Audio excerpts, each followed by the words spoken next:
સિદ્ધ જઈએ વાલા તેને સંગ સિદ્ધ રહીએ. પોતાના સરખી કરીને જાણે પુરુષોત્તમની ગાજા રે. નરસૈ જાના સ્વામીની લીલા બોલા મતિયા કહે છે માયા રે. તેને ઘેર સિદ્ધ જઈએ વાલા તેને સંગ સિદ્ધ સિદ્ધને રહીએ.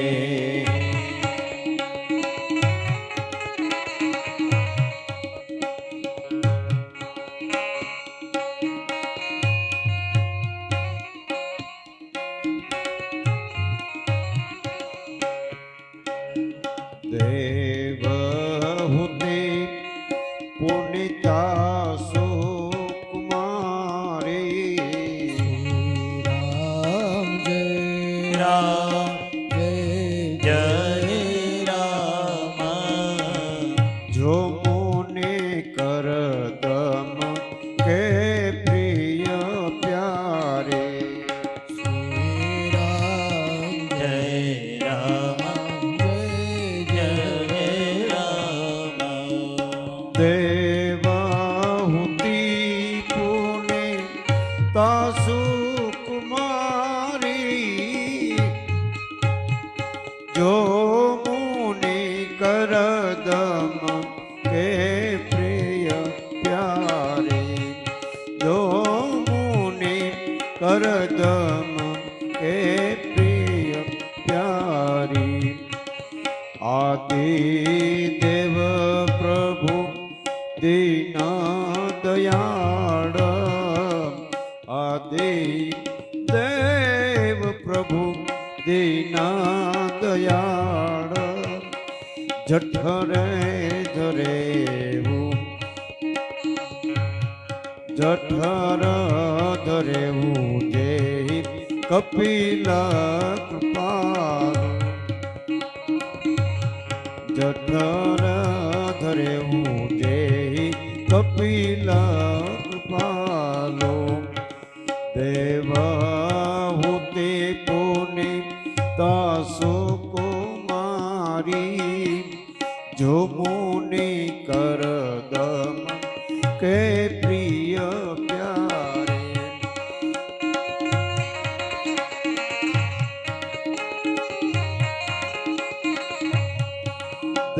દેવહૂતિ પુનિતા સુકુમારી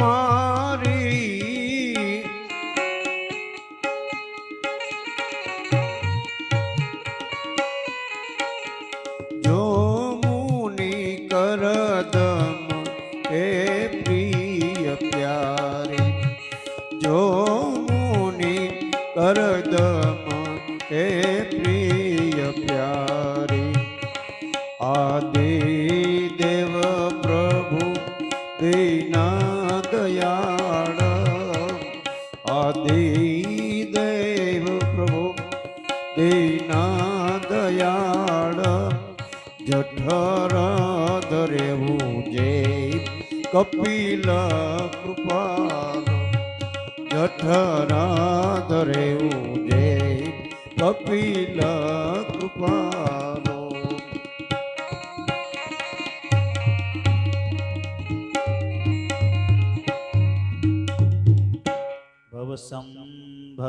भवसंभवभीतिभेदनं सुखदं सुखतां परम.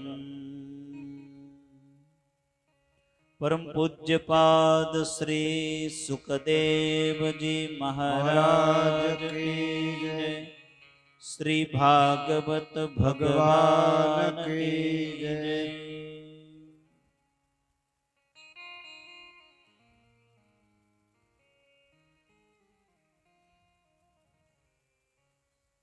परम मंगलमय श्रीमद् भागवत महापुराण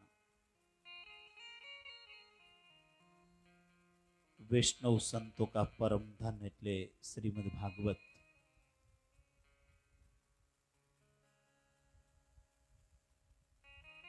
उन आनंद कंद अनंत कोटि ब्रह्मांड नायक कुंज निकुंजेश्वर राधारमण बाधाहरण वृंदावन चंद्र श्री बाके बिहारी की एवं वृषभानंदनी श्री राधा रानी की परम कृपा ने करुणा से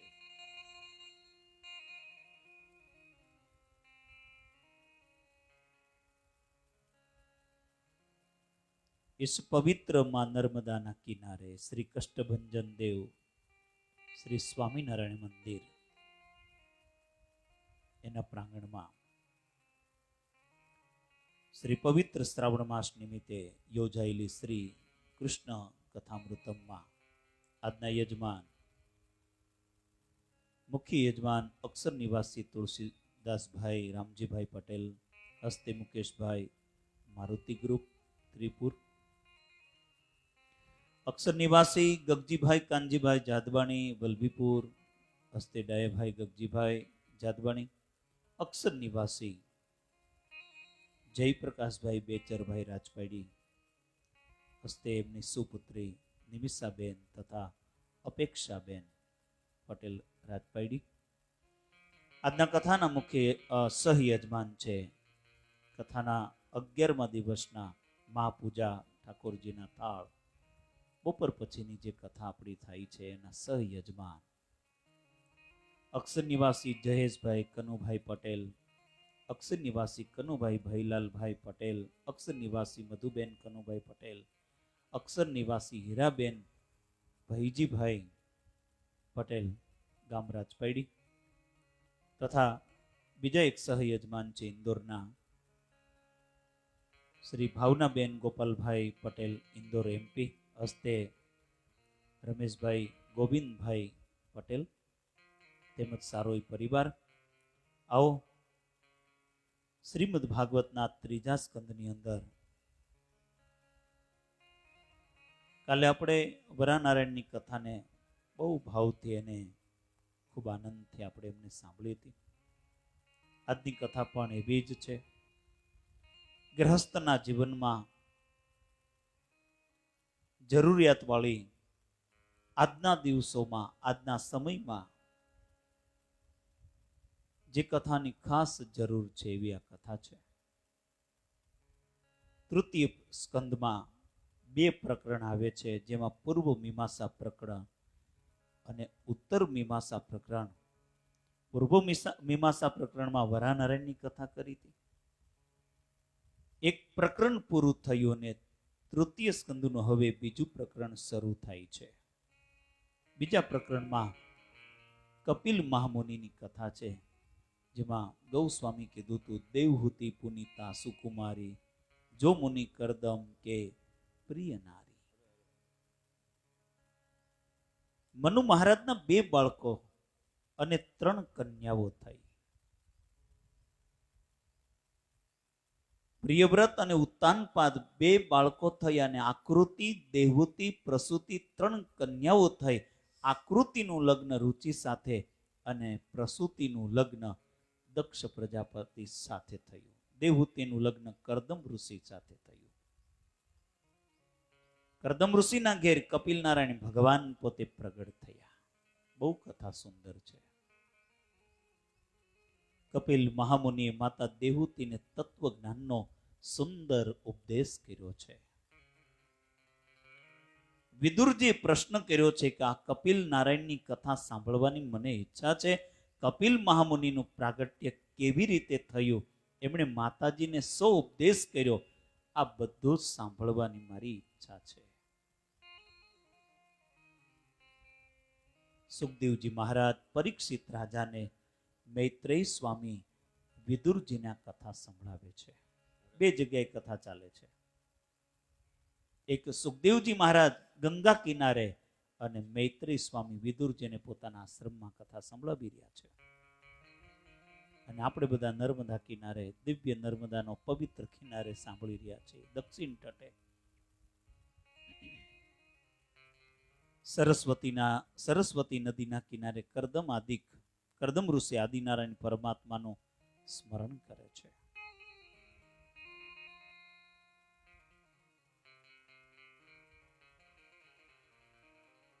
એમના ઘેર કપિલ દેવ પ્રગટ થયા છે. તમે પણ કરદમ ઋષિના જેવું જીવન ગાળો. કપિલ દેવ તમારા ઘેર આવશે. કપિલ એ જ્ઞાન સ્વરૂપ છે. કપિલ એ જ્ઞાન સ્વરૂપ છે. કરદમ શબ્દનો વિચાર કરો. જે દમ કરે છે, જે પ્રત્યેક ઇન્દ્રિયોનો સંયમ રાખે છે, તે કરદમ છે. તમે બધા જ માલિક છો. ઇન્દ્રિયો તમારી નોકર છે. જે માલિક નોકરને આધીન રહે છે તે બહુ દુઃખી થાય છે. નોકર માલિકને આધીન રહે અને નોકરને અકલ ઓછી હોય. માલિકને જ્યાં જવું હોય ત્યાં નોકર આવે, પણ નોકરને જ્યાં જવું છે ત્યાં માલિક જાય નહીં.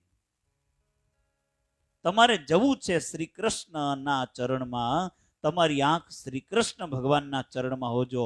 પરમાત્માને આત્માને જ્યાં જવું હોય ત્યાં ઇન્દ્રિયો આવે.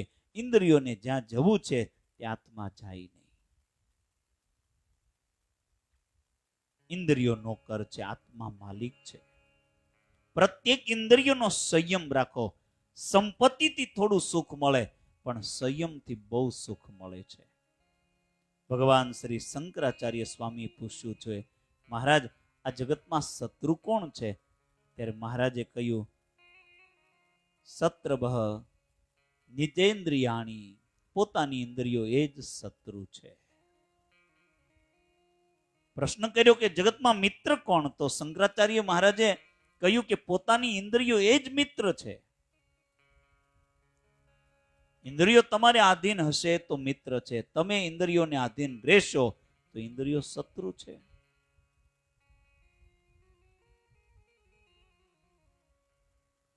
પરમાત્મા શ્રી કૃષ્ણની એક આંખમાં જ્ઞાન, એક આંખમાં વૈરાગ્ય રહેલા છે.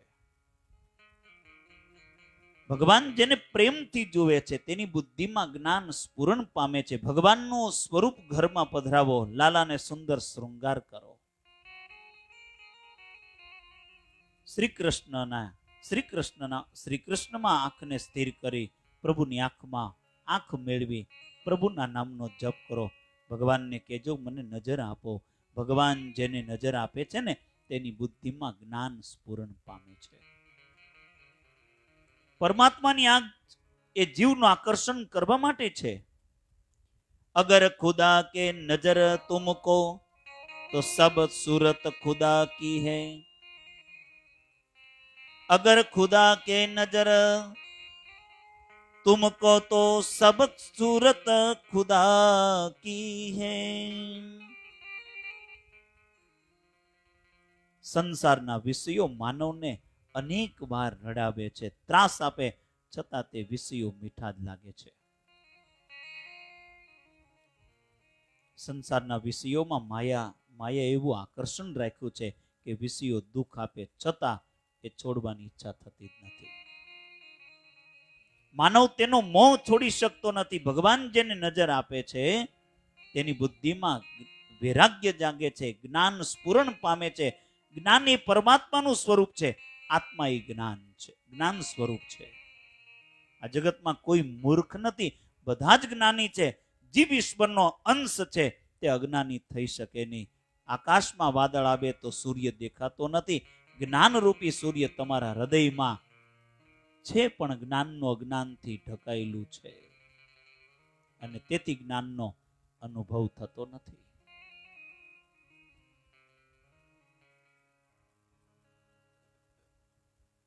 કરદમ ઋષિ અનેક વર્ષો સુધી તપસ્યા કરી, પરમાત્માનું આરાધન કર્યું છે. આ જીવ લાયક થાય કે ભગવાન દર્શન આપે. ચતુર્ભુજ નારાયણના પ્રત્યક્ષ એમને પ્રગટ થયા. કરદમ ઋષિ ભગવાનના દર્શન કરે છે. દર્શનમાં અતિ આનંદ થયો. આજ મારી આંખ સફળ થઈ. પરમાત્માના દર્શનથી જ આંખ સફળ થાય. આ જગત બહુ જોવાથી આંખ સફળ થશે નહીં. જગતમાં અત્યારે જે સારું દેખાય છે ને તે 2 કલાક પછી બગડી જશે. આ ફૂલ હમણાં સુંદર લાગે છે, પણ 2-4 કલાક પછી આ ફૂલ કરમાશે. ફૂલ જેમ કરમાય છે તેમ આખું ઈ જગત કરમાય છે. સંસારનું સૌંદર્ય ક્ષણિક છે, કૃત્રિમ છે. તમને જે સારું લાગે છે તે બીજાને સારું લાગતું નથી. તમે જેને ખરાબ સમજો છો તે બીજાને કોઈને સારું લાગે છે. સંસારનું સૌંદર્ય માનવની કલ્પના છે, મનમાં વિકાર વાસના છે, આંખમાં કામ છે, અને તેથી સંસારમાં સૌંદર્ય દેખાય છે.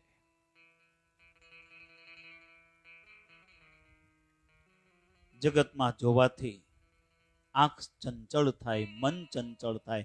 જ્ઞાની પુરુષો જગતને જુએ છે, પણ ઉપેક્ષા ભાવથી જુએ. જોવા લાયક ભગવાન છે.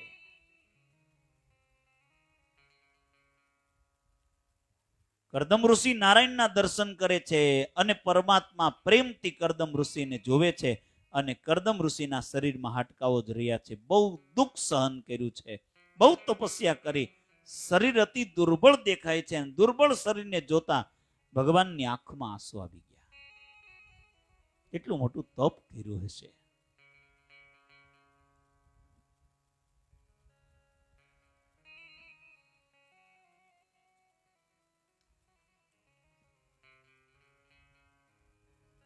ઠાકોરજીની આંખમાં પ્રેમાશ્રુ નીકળ્યો, તેનું થયું સરોવર, જેને વૈષ્ણવો બિંદુ સરોવર કહે છે. સિદ્ધપુરની જાત્રાએ જે વૈષ્ણવો કરી છે તે વૈષ્ણવોને ખબર છે કે સિદ્ધપુરમાં બિંદુ સરોવર છે.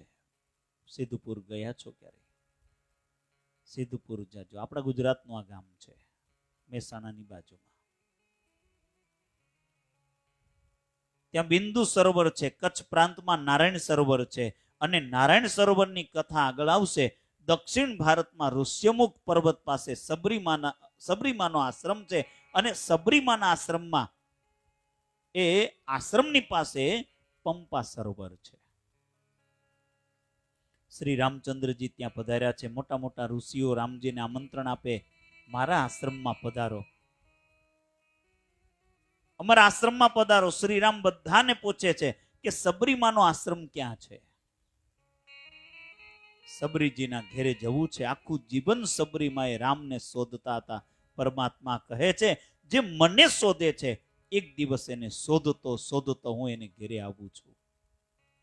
શ્રી રામ સબરીજીને ત્યાં પધાર્યા છે.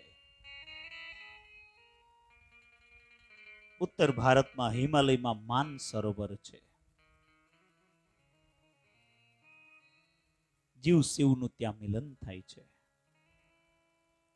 જે વૈષ્ણવે વ્રજ 84 ની પરિક્રમા કરી હોય એમને ખબર છે કે વ્રજની પરિક્રમામાં અનેક સરોવર આવે છે. કુસુમ સરોવર, ચંદ્ર સરોવર, પ્રેમ સરોવર ઇત્યાદિ. વ્રજની પરિક્રમામાં મુખ્ય પ્રેમ સરોવર છે, જ્યાં રાધા કૃષ્ણનું પ્રથમ મિલન થયું.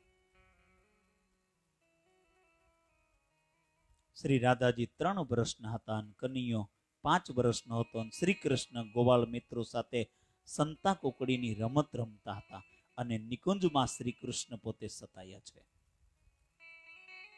શ્રી રાધાજી સખીઓથી વિખૂટા પડ્યા છે. 3 વર્ષના રાધાજી નિકુંજમાં શ્રી રાધાજીને જુએ છે, અને શ્રી રાધા કૃષ્ણ પ્રેમની મૂર્તિ છે. પ્રથમ દર્શનમાંથી આનંદ થયો. આનંદ જ્યારે હૃદયમાં સમાતો નથી ને, ત્યારે તે આનંદ આંખમાંથી બહાર આવે છે.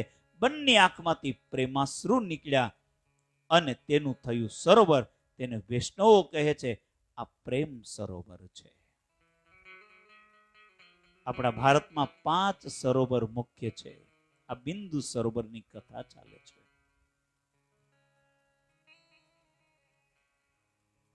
પરમાત્માની આંખમાંથી અશ્રુ સર્યા. પ્રભુએ કરદમ ઋષિને વરદાન માંગવા કહ્યું. કરદમ ઋષિએ પરમાત્માને કહ્યું, તમારા દર્શન થયા પછી હવે શું માંગુ? ભગવાનના દર્શન કર્યા પછી પ્રભુ પાસે જે લૌકિક સુખ માગે છે તેને જીવ અજ્ઞાની છે.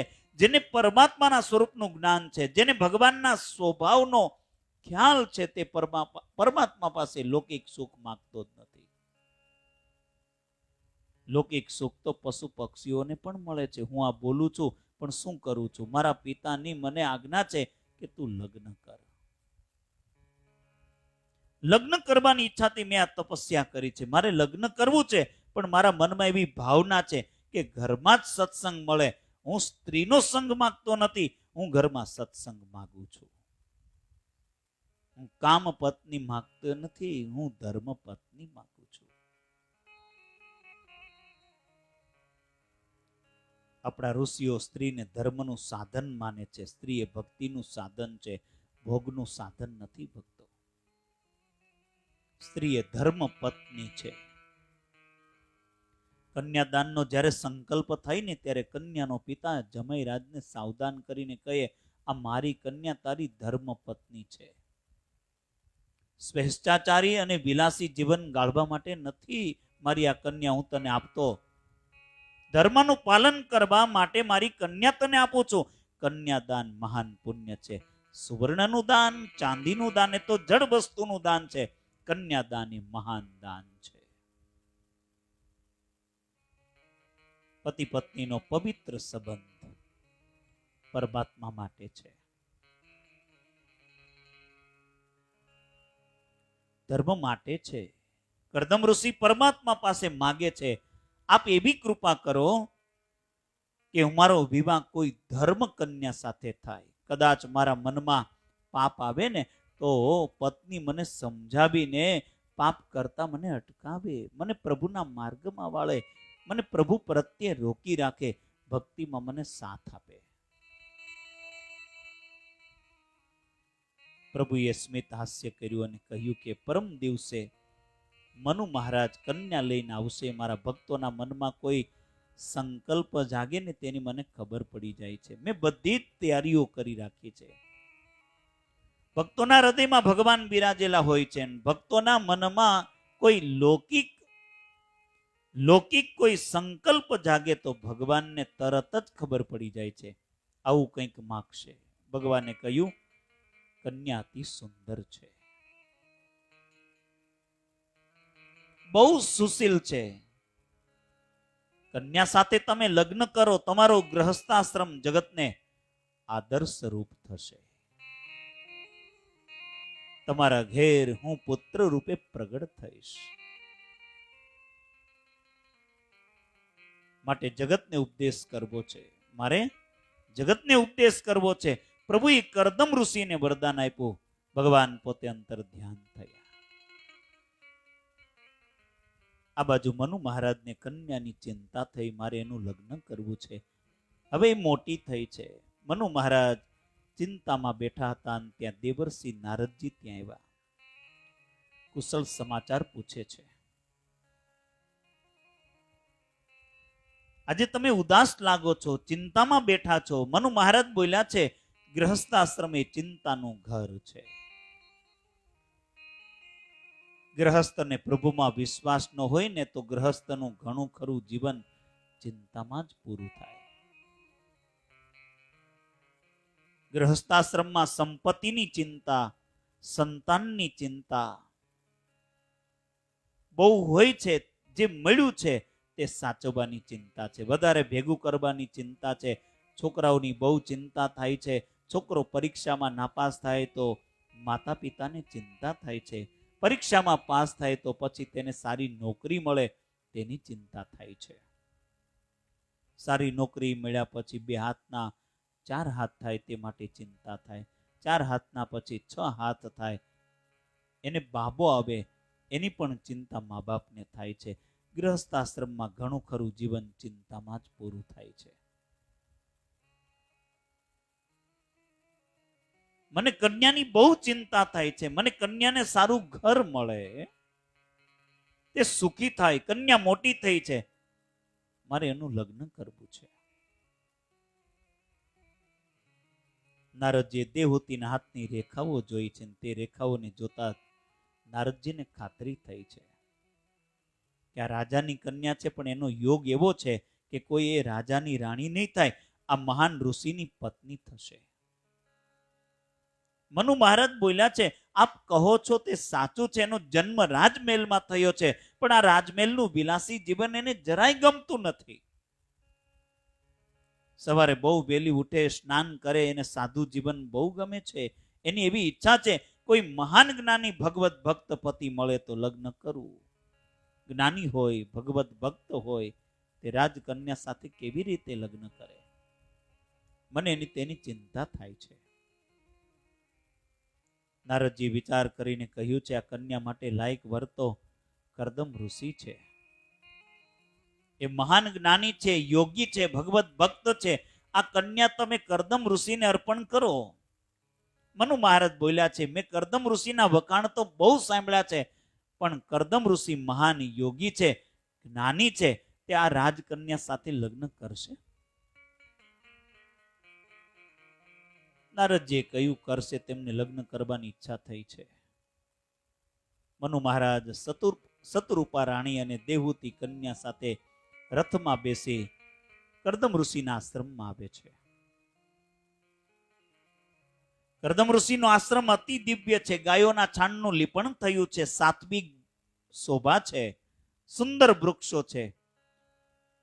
પશુ પક્ષીઓ વેરને ભૂલીને પ્રેમથી રમે છે. જે મન, વાણી અને કર્મથી કોઈની હિંસા કરતો નથી, તે અહિંસાનો ઉપાસક જ્યાં રહે છે, તે સર્વના સંસર્ગમાં આવેલા પશુઓ પણ હિંસા તજે છે. ઋષિના આશ્રમમાં ઝાડ સાત્વિક હોય છે. ગ્રહસ્થના બગીચામાં ઝાડ રાજસી હોય છે. એ ઝાડની છાયામાં વિલાસી લોકો બેસે છે અને ઘરની સંસાર વ્યવહારની બધી વાતો કરે. પણ આ ઋષિના આશ્રમમાં જે વૃક્ષ છે ને, તેની છાયામાં કોઈ ઋષિકુમાર સંધ્યા કરે છે, ગાયત્રી જપ કરે છે, વિષ્ણુ સહસ્ત્રનો પાઠ કરે છે. એ વૃક્ષોમાં પણ સાત્વિકતા આવે છે. આ ઋષિના આશ્રમના ઝાડના ફળનો ઉપભોગ કરાતો નથી, એ ઝાડના ફળનો ઉપયોગ થાય છે. ગ્રહસ્થના બગીચામાં ઝાડના ફળનો લોકો ઉપયોગ નહીં પણ ઉપભોગ કરે છે. મનુ મહારાજ આશ્રમમાં વૃક્ષોને જુએ છે. આ કેવા વૃક્ષો છે! આ બધા ફળ ભારથી નમેલા છે. આવા ફળ અમારે ત્યાં થતા નથી. આ આશ્રમમાં મારી કન્યા પોતે અહીં રહેવાની છે. મનુ મહારાજ પધાર્યા છે તેવી ખબર પડતા જ કરદમ ઋષિ ઉઠીને ઉભા થયા છે. મનુ મહારાજનું સ્વાગત કર્યું છે. કરદમ ઋષિએ જોયું, મનુ મહારાજની પાછળ કન્યા દેખાય છે. ભવિષ્યમાં આ જ કન્યા મારી પત્ની થવાની છે. પ્રભુએ મને કહ્યું છે. પરમાત્માએ તો કન્યાના વખાણ બહુ કર્યા છે, પણ એકવાર આ કન્યાની હું પરીક્ષા કરી લઉં. કરદમ ઋષિએ કન્યાની પરીક્ષા બહુ વિવેકથી કરી છે. કન્યા સાથે બહુ વાતો કરવાથી, પ્રશ્નો પૂછવાથી કઈ પરીક્ષા થાય? કરદમ ઋષિએ 3 દર્ભના આસન પાથર્યા. મનુ મહારાજને કહ્યું કે આપ આસનમાં બિરાજજો. કરદમ ઋષિને વંદન કરી મનુ મહારાજ તો તે આસનમાં બેઠા છે, પણ શત્રુપા રાણીને કહ્યું કે આસન તમારા માટે છે. અને ત્રીજું આસન જે હતું તે કન્યાને ઈશારો કર્યો કે તમારા માટે છે, તમે આ આસનમાં તમે બેસો. કન્યા દેવહૂતિ કંઈક બહુ ભણેલી ન હતી, પણ તે સ્ત્રી ધર્મને પોતે જાણતી હતી. દેવહૂતિએ વિચાર કર્યો, પતિ એ મારા માટે પરમાત્મા છે. ભવિષ્યમાં મારા પતિદેવ થવાના છે. એ આસન પાથરે અને તે આસનમાં હું બેસું તો મને પાપ લાગશે. બિચારી જૂના જમાનાની છે ને, તેથી આવો વિચાર કરે. આજકાલ તો ધણીને જ હુકમ કરવા લાગ્યા છે. જરાક અશોક લ્યો તો વાસણ ઉટકી નાખો તો.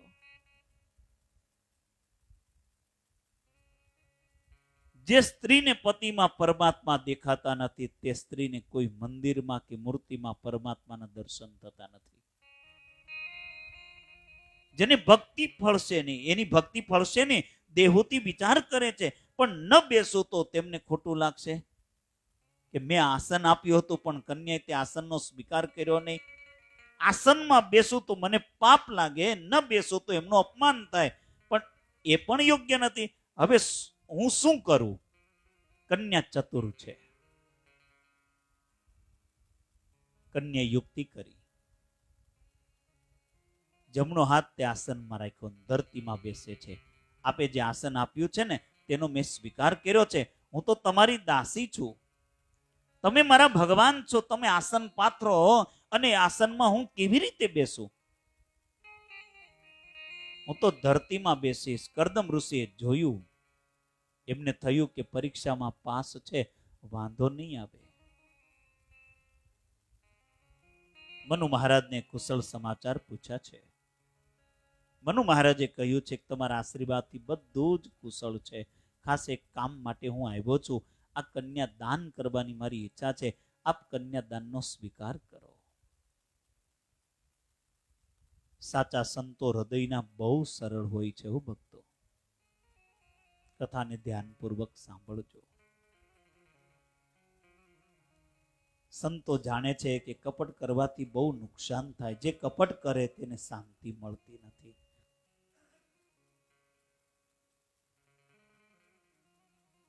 એનું હૃદય વાંકું થાય છે. એના હૃદયમાં પરમાત્માનો પ્રવેશ થતો નથી. એવા હાચારે કવિ ગાય છે, સંતોની માથે વિરા ભક્તિ કેરા મોર. હાચારે સંતોની માથે ભક્તિ કેરા મોર. નિર્મળ મનથી અજી નિરખી જોતા માહી કોડી ન મળે કોડ. હાચારે સંતોની માથે ભક્તિ કેરા મોડ. એવા હાચારે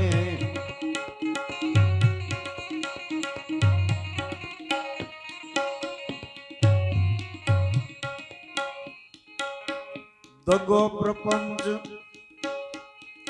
એના દિલમાં ન રાખે, કરે હાથોની જોડ.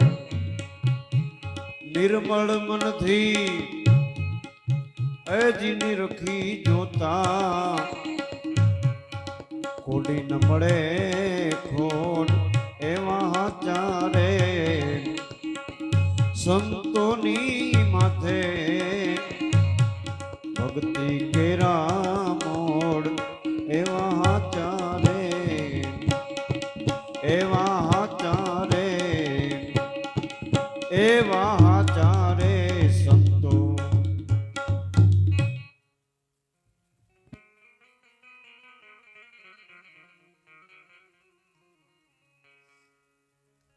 એના હૃદયમાં પરમાત્માનો પ્રવેશ થતો નથી. કપટ કરે છે. એ શાંતિથી ભક્તિ કરી શકતો નથી. હું ડાયો છું પણ તે મૂર્ખો હોય છે. કપટ કરવાનું મન અશાંત રહે છે.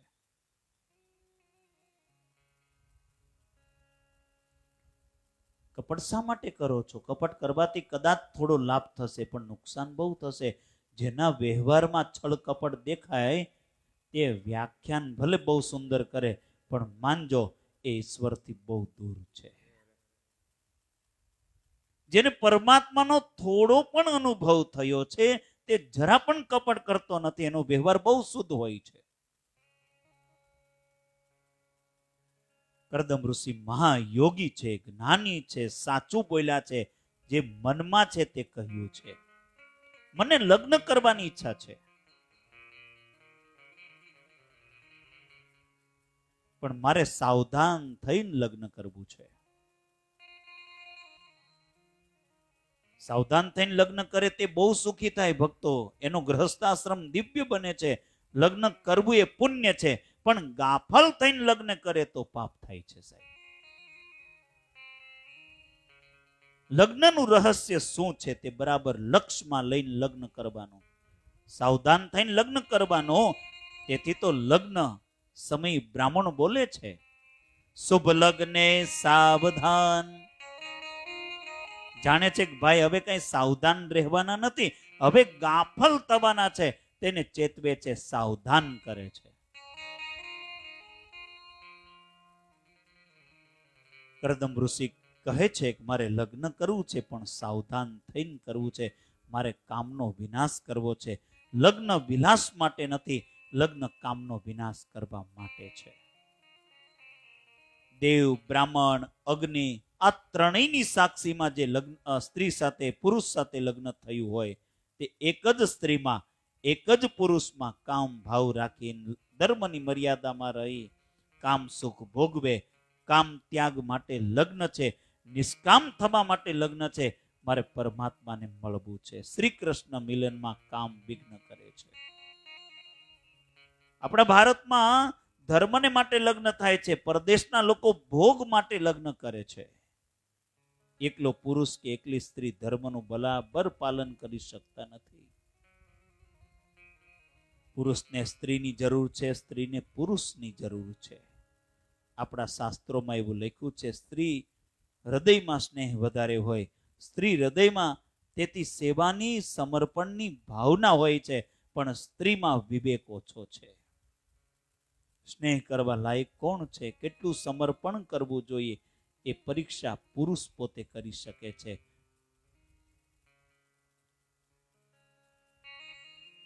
સ્ત્રીને બરાબર પરીક્ષા કરવાનો વિવેક નથી. સ્ત્રી હૃદય ગમે તેને સ્નેહ આપે, પુરુષમાં વિવેક વધારે છે, પણ સ્નેહ ઓછો છે. પુરુષનું હૃદય ઘણા ભાગે શુષ્ક હોય છે.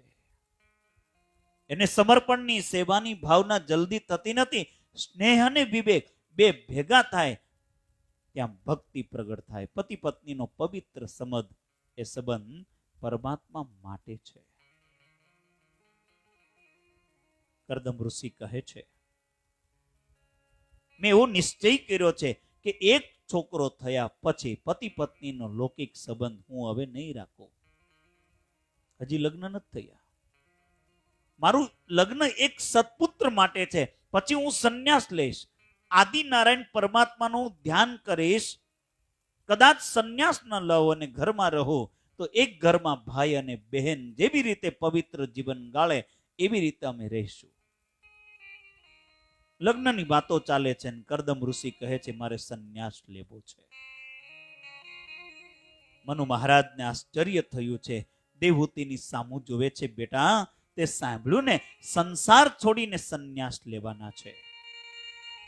દેવહૂતિ વિચારે છે,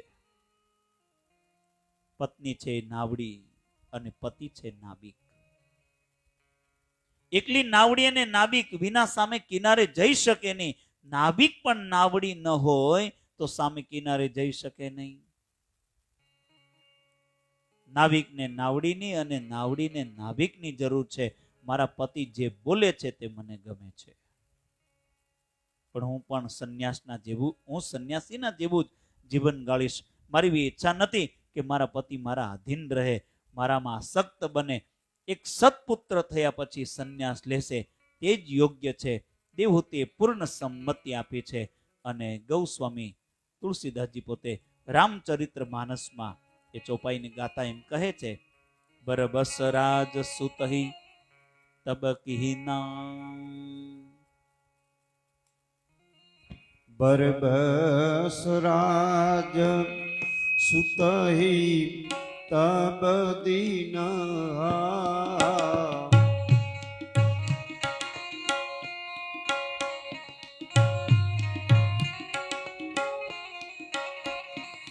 बरबस राज सुतहि तब दीना.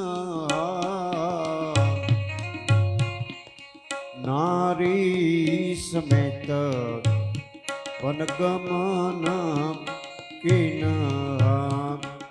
नारी समेत गवन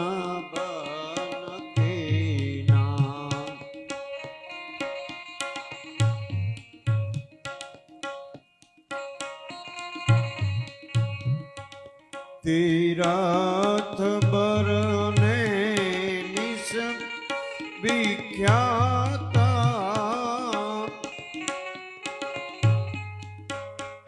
तीरथ बरने निस विख्याता. अति पुनीत સિદ્ધિદાતા અતિ પુનીત સાધક સિદ્ધિદાતા બરબસ રાજ સુતહી તબ દિન બરબસ રાજ સુતહી તબ દિન નારી સમેત ગવન બન કે નામ નારી સમેત ગવન બન કે નામ. સુખદેવજી મહારાજ વર્ણન કરે છે. પછી તો વેદ વિધિ પ્રમાણે લગ્ન કરવામાં આવ્યા છે. સુખદેવજી મહારાજ વર્ણન કરતા કહે કે વસ્ત્ર આભૂષણ આપ્યા છે. મનુ મહારાજ શત્રુપા રાણી સાથે ઘેર જાય છે. દેવહૂતિ હવે રાજકન્યા નથી, દેવહૂતિ હવે ઋષિ પત્ની થઈ. દેવહૂતિ વિચાર કર્યો છે અને આ બાજુ મનુ મહારાજ શત્રુપા રાણી સાથે ઘેરે જાય. પોતાના નિજ આત્મા માટે ભગવાનનું આરાધન કરી અને પોતે મનુ મહારાજ અને શત્રુપા રાણી પોતે સ્વધામ પધાર્યા છે. આ બાજુ દેવહૂતિ હવે ઋષિ પત્ની થઈ. દેવહૂતિ વિચાર કર્યો કે મારા પતિદેવ તપસ્વી જીવન ગાળે છે, મારે હવે તપસ્યા કરવાની છે. હવે હું ઋષિ પત્ની છું, હું તપસ્વીની છું. બધા જ આભૂષણો ઉતારીને મૂકી દીધા છે, સાદો વેશ ધારણ કર્યો છે. કપડામાં માયા હોય છે, કપડાની અસર મન ઉપર થાય છે. જેનું ભોજન સાદું છે, જેનો વેશ સાદો છે, એનું નામ સાધુ છે. કરદમ ઋષિ દેવહૂતિ સાથે આશ્રમમાં બિરાજ્યા છે. કરદમ ઋષિએ વિચાર કર્યો મારે હવે દેવહૂતિની પરીક્ષા કરવી છે કે મારા જેવી જીતેન્દ્રિય છે કે નહીં. લગ્ન થયા પછી તેમણે સંયમ વધાર્યો. દેવહૂતિ અને અતિ સુંદર છે, પતિ પત્નીમાં અતિશય પ્રેમ છે, પરંતુ કરદમ ઋષિ દેવહૂતિની સામો આંખ ઊંચી કરીને પણ જોતા નથી, બોલતા પણ નથી. એક ઘરમાં પતિ પત્ની મૌન રાખે છે, પરિપૂર્ણ સંયમ છે. કરદમ ઋષિએ પરીક્ષાને આદરી છે. દેવહૂતિ વિચાર કર્યો કે બોલવાની શી જરૂર છે, એમને બોલવાની ઈચ્છા નથી તો મારે પણ બોલવું નથી. હું તો એવી સેવા કરીશ કે એમને બોલવાનો હું અવસર જ નહીં આપું. પતિ પત્ની મનથી એક થાય તો ગૃહસ્થાશ્રમ એ સફળ થાય છે. સાહેબ, પતિને શું ગમે છે, એમની શું ઈચ્છા છે, એ પતિવ્રતા સ્ત્રી સમજી જાય છે. લગ્નનો અર્થ એ છે કે તન બે પણ મન એક, એને લગ્ન કહે છે. દેવહૂતિ પતિદેવની સેવા એવી રીતે કરતા કે એમને બોલવાનો અવસર આપતા જ નથી. રાજકન્યા છે, રાજમહેલમાં મોટી થઈ છે, છતાં કરદમની બી તો સેવા કરી કે પતિદેવની સેવા કરતા કરતા શરીર દુર્બળ થઈ ગયું.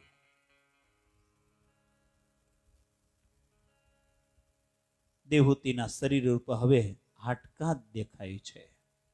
એક દિવસ કરદમ ઋષિની નજર પડી. તેમણે વિચાર્યું આ તો કેવી સેવા કરે છે. કરદમ ઋષિ પ્રસન્ન થયા. દેવહૂતિને કહે છે કે બધાને આ પ્રિય શરીર, આ શરીર બહુ પ્રિય હોય છે. ધન્ય છે તને કે તે મારી સેવામાં શરીરને બધું ઘસાવ્યું છે. આ શરીરનો જરાય તે મોહ રાખ્યો નથી. તે મારી બહુ સેવા કરી. હું આજે પ્રસન્ન છું. તું માગ, જે માંગીશ તે હું તને આપીશ.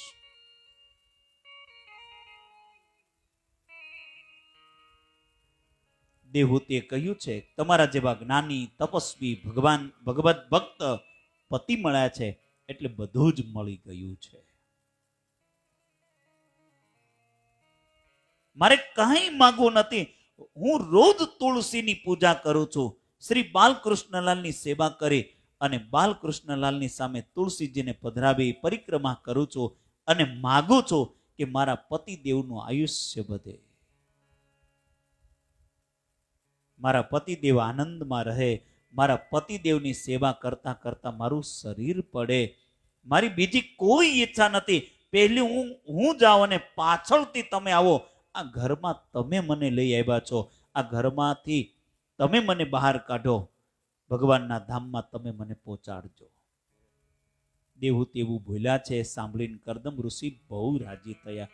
તમે મહાન પતિવ્રતા છો, તમારું સૌભાગ્ય અખંડ રહેશે. આજે મારી બહુ ઈચ્છા છે, તું કંઈક માગે હું તને આપું. તું માગ, મારી તારી ઈચ્છા નથી, પણ મને રાજી કરવા માટે પણ તું માગ. જરાય સંકોચ રાખીશ નહીં. બહુ આગ્રહ કર્યો ને ત્યારે દેવહૂતિએ કહ્યું છે, આપ એકવાર એવું બોલ્યા હતા કે એક છોકરો થયા પછી હું સંન્યાસ લઈશ. તમારી ઈચ્છા હોય તો મારા મનમાં થોડી ભાવના છે કે એકાદ છોકરો થાય તો સારું. કરદમ ઋષિ સમજી ગયા કે દેવહૂતિમાં થોડીક સૂક્ષ્મ વાસના છે. દેવહૂતિને કહ્યું છે, દેવી આ માનવ શરીર બહુ નાજુક છે, તે મર્યાદિત સુખ કે દુઃખ ભોગવી શકે. જ્યાં મર્યાદા ઓળંગી કે ભોગી રોગી થાય છે, ભોગની પાછળ રોગ ઊભો છે. હું તને એવું સુંદર શરીર આપીશ કે જેને કોઈ દિવસ વૃદ્ધાવસ્થા વળગે જ નહીં, કોઈ દિવસ રોગ થાય જ નહીં, યૌવન કાયમ રહે એવું તને દિવ્ય શરીર આપીશ. આ સરસ્વતી ગંગામાં તમે સ્નાન કરીને આવો. દેવહૂતિ વલકલ વસ્ત્ર ઉઠાવીને સરસ્વતી ગંગામાં સ્નાન કરવા જાય છે. ત્યારે કરદમ ઋષિએ કહ્યું છે, આ વસ્ત્ર હાથમાં લઈને જવાની જરૂર નથી, તમે ખાલી હાથે જાઓ, ત્યાં તમારી કોઈ દાસી આવીને તમારા હાથમાં વસ્ત્ર આપશે.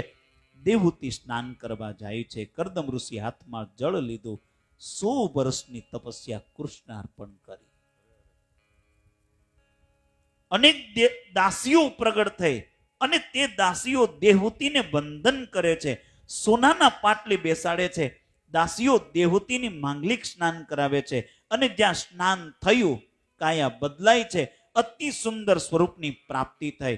અને દેવહૂતિ એ જ વખતે દાસીઓ દેવહૂતિનો શૃંગાર કર્યો છે. કરદમ ઋષિ પણ કામદેવ જેવા રૂપાળા થયા છે. સુંદર વિમાન ઉત્પન્ન કર્યું છે અને વિમાનમાં સર્વે સુખના સાધનો છે. વિમાનમાં દેવહૂતિ સાથે કરદમ ઋષિ બિરાજમાન થયા, વિહાર કરે છે. કરદમ દેવહૂતિના શૃંગારનું વર્ણન બહુ કર્યું છે. વક્તા કોઈ દિવસ શૃંગારની કથા કરે નહીં એવી સંતોની આજ્ઞા છે. વક્તાએ કથા કેવી રીતે કરવી તે વિશે સમર્થ સદગુરુ રામદાસ સ્વામીએ દાસબોધમાં એક અધ્યાયમાં લખ્યો છે કે કથા કઈ મનોરંજનનું સાધન નથી, કથા કોઈને ખુશ કરવા માટે નથી, કઈ કથા પૈસો કમાવાનું સાધન નથી. કથા મનને પવિત્ર કરવા માટે છે, બગડેલા મનને શુદ્ધ કરવા માટે છે. વક્તા વિવેકથી કથા કરે, શાંત રસમાં અથવા કરુણ રસમાં કથા કરે. શાંત અને કરુણ આ બે રસ એવા છે કે જે મનને પણ શુદ્ધ કરે છે, બીજા બધા જ રસ મનને બગાડે છે.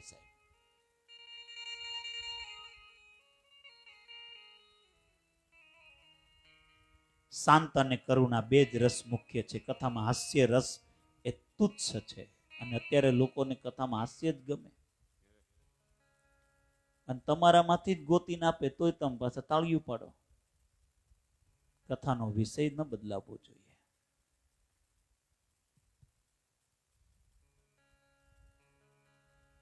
કેટલાક તો એવું સમજે કે મહારાજ બહુ હસાવે છે ને એટલે કથા બહુ સારી, મજા આવે. અરે કથા હસવા માટે છે, કથા સાંભળ્યા પછી દુઃખ થવું જોઈએ.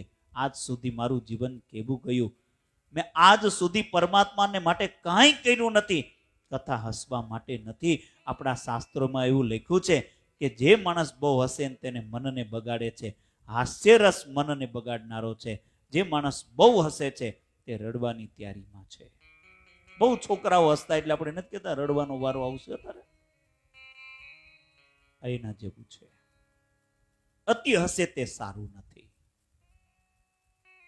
કથામાં વક્તા બહુ વિવેકથી બોલે, શૃંગાર મનને બગાડનાર છે, શૃંગારનું વર્ણન બહુ કરવું નહીં. વ્યાસ મહર્ષિએ સંસ્કૃત શ્લોક બોલે એનું વર્ણન કરે, પણ પ્રાકૃત ભાષામાં તેનું વર્ણન કરતા અશ્લીતાના દોષ આવે છે. કથા સાંભળ્યા પછી શ્રોતાના મનમાં પ્રભુ પ્રત્યે પ્રેમ થાય, સંસારના વિષયો પ્રત્યે વૈરાગ્ય ઉત્પન્ન થાય તેવી કથા હોવી જોઈએ. વક્તાએ બીજા રસ વર્ણવા ન જોઈએ. કામાધીન થઈને વિમાનમાં બિરાજેલા કરદમ ઋષિ 100 વર્ષ પોતે વિહાર કરે છે. એમને ઘેર એક પણ છોકરો થયો નહીં, 9 કન્યાઓ થઈ. એક દિવસ કરદમ ઋષિને વૈરાગ્ય જાગે છે. વિલાસી જીવનની મનથી ઘૃણા આવે છે. શૃંગાર ઉતારીને ફેંકી દીધો છે, લંગોટી પહેરી છે, ભસ્મ ધારણ કરી છે, હાથમાં કમંડળ છે. દેવહૂતિએ જોયું કે અમને બધાને છોડીને હવે સંન્યાસ લેવા માંગે છે. દેવહૂતિએ હાથ જોડીને કહ્યું છે, આપને સંન્યાસ લેવાની ઈચ્છા હોય ને તો મારી ના નથી, પણ હું સંન્યાસમાં વિઘ્ન નહીં કરું. આપ ભલે સંન્યાસ લ્યો, પણ આપની પ્રતિજ્ઞા તો એવી હતી કે એક છોકરો થયા પછી સંન્યાસ લેજો. આ તો 9 કન્યાઓ થઈ છે, હજુ એક પણ પુત્ર થયો નથી. છોકરો થવો જોઈએ એવો મારો કઈ દુરાગ્રહ નથી. છોકરો ભલે ન થાય, પણ આ પલટન ઊભી કરી છે ને તેને ઠેકાડે પાડીને પછી સાધુ થાવ, પછી સંન્યાસ લેજો. આપ સંન્યાસ લેશો તો આ 9 કન્યાના લગ્ન કોણ કરશે? કરદમ ઋષિ વિચાર કરવા લાગ્યા. મને પ્રભુએ કહ્યું હતું કે તારા ઘેરે હું પુત્ર રૂપે આવીશ, પણ પરમાત્મા પધારતા નથી. પ્રભુ કેમ નારાજ થયા છે? હું તપસ્વી હતો, મેં તપસ્યા છોડી દીધી. મને એવું લાગે છે કે હું બહુ વિલાસી થયો, તે મારા ભગવાનને ગમ્યું નથી. વિલાસી લોકોથી તો ભગવાન પણ દૂર રહે છે. વિલાસી લોકોનો સંગ મનને બહુ બગાડે છે. ભગવાન તેથી પધારતા નથી. દેવહૂતિને કહ્યું છે આ વિલાસી જીવન મને ગમતું નથી. દેવહૂતિએ કહ્યું છે તમને જે ગમતું નથી તે મને પણ ગમતું નથી. મને સાદું જીવન ગમે છે. વિલાસી જીવનની સમાપ્તિ થઈ. પતિ પત્ની ફરીથી સરસ્વતી નદીના કિનારે બહુ સાત્વિક જીવન ગાળે છે. આખો દિવસ જપ કરે છે, ધ્યાન કરે છે. બહુ ભૂખ લાગે ને ત્યારે થોડા ફળ ખાય છે. કંદમૂળ ફળ ઉપર રહીને આખો દિવસ પતિ પત્ની ભક્તિ કરે. ફરીથી પવિત્ર શિવનનો આરંભ થયો છે. નમઃ શિવાય ઓમ નમઃ શિવાય શિવાય હર હર ભોલે નમઃ શિવાય નમઃ શિવાય ઓમ નમઃ શિવાય હર હર ભોલે નમઃ શિવાય નમઃ શિવાય ઓમ નમઃ શિવાય હર હર હર હર ભોલે નમઃ શિવાય નમઃ શિવાય ઓમ નમઃ શિવાય હર હર ભોલે નમઃ શિવાય નમઃ શિવાય ઓમ નમઃ શિવાય હર હર ભોલે નમઃ શિવાય નમઃ શિવાય ઓમ નમઃ શિવાય હર હર બોલે નમઃ શિવાય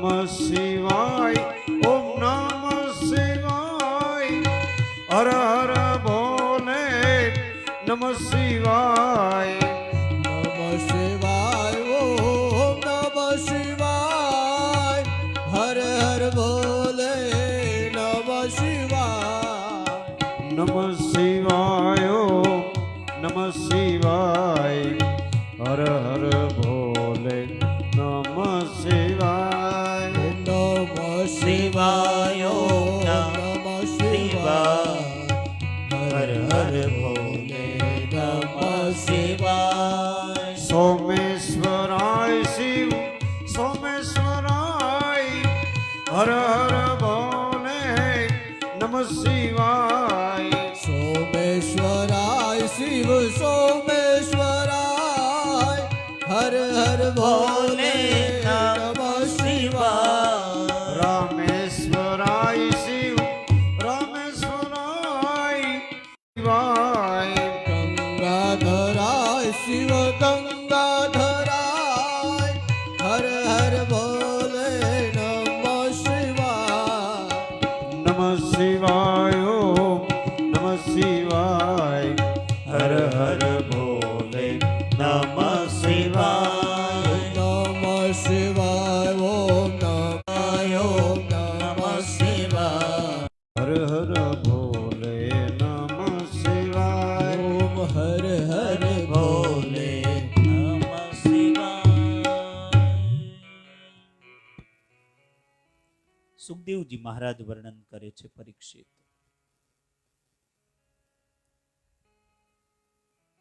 પતિ પત્ની બસ આખો દિવસ આવી રીતે ભક્તિ કરે છે. ફરીથી પવિત્ર જીવનનો આરંભ થયો છે. અનેક વર્ષો સુધી તપસ્યા કરી દેવહૂતિના પેટમાં ગર્ભ રહ્યો છે અને કરદમ ઋષિને ખાતરી થઈ તેના મુખમાં હવે તેજ દેખાઈ રહ્યું છે.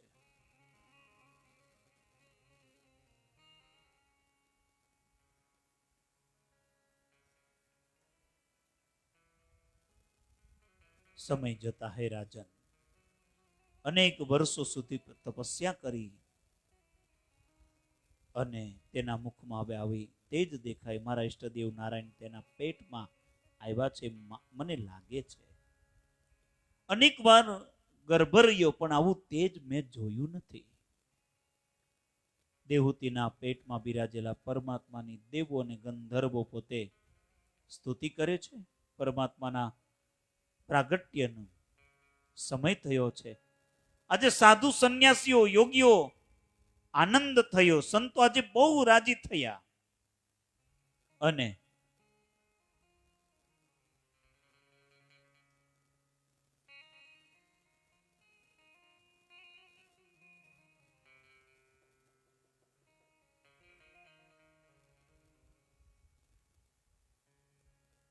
સંતોના ગુરુદેવ છે ને કપિલ નારાયણ છે, આજે પ્રગટ થવાના છે.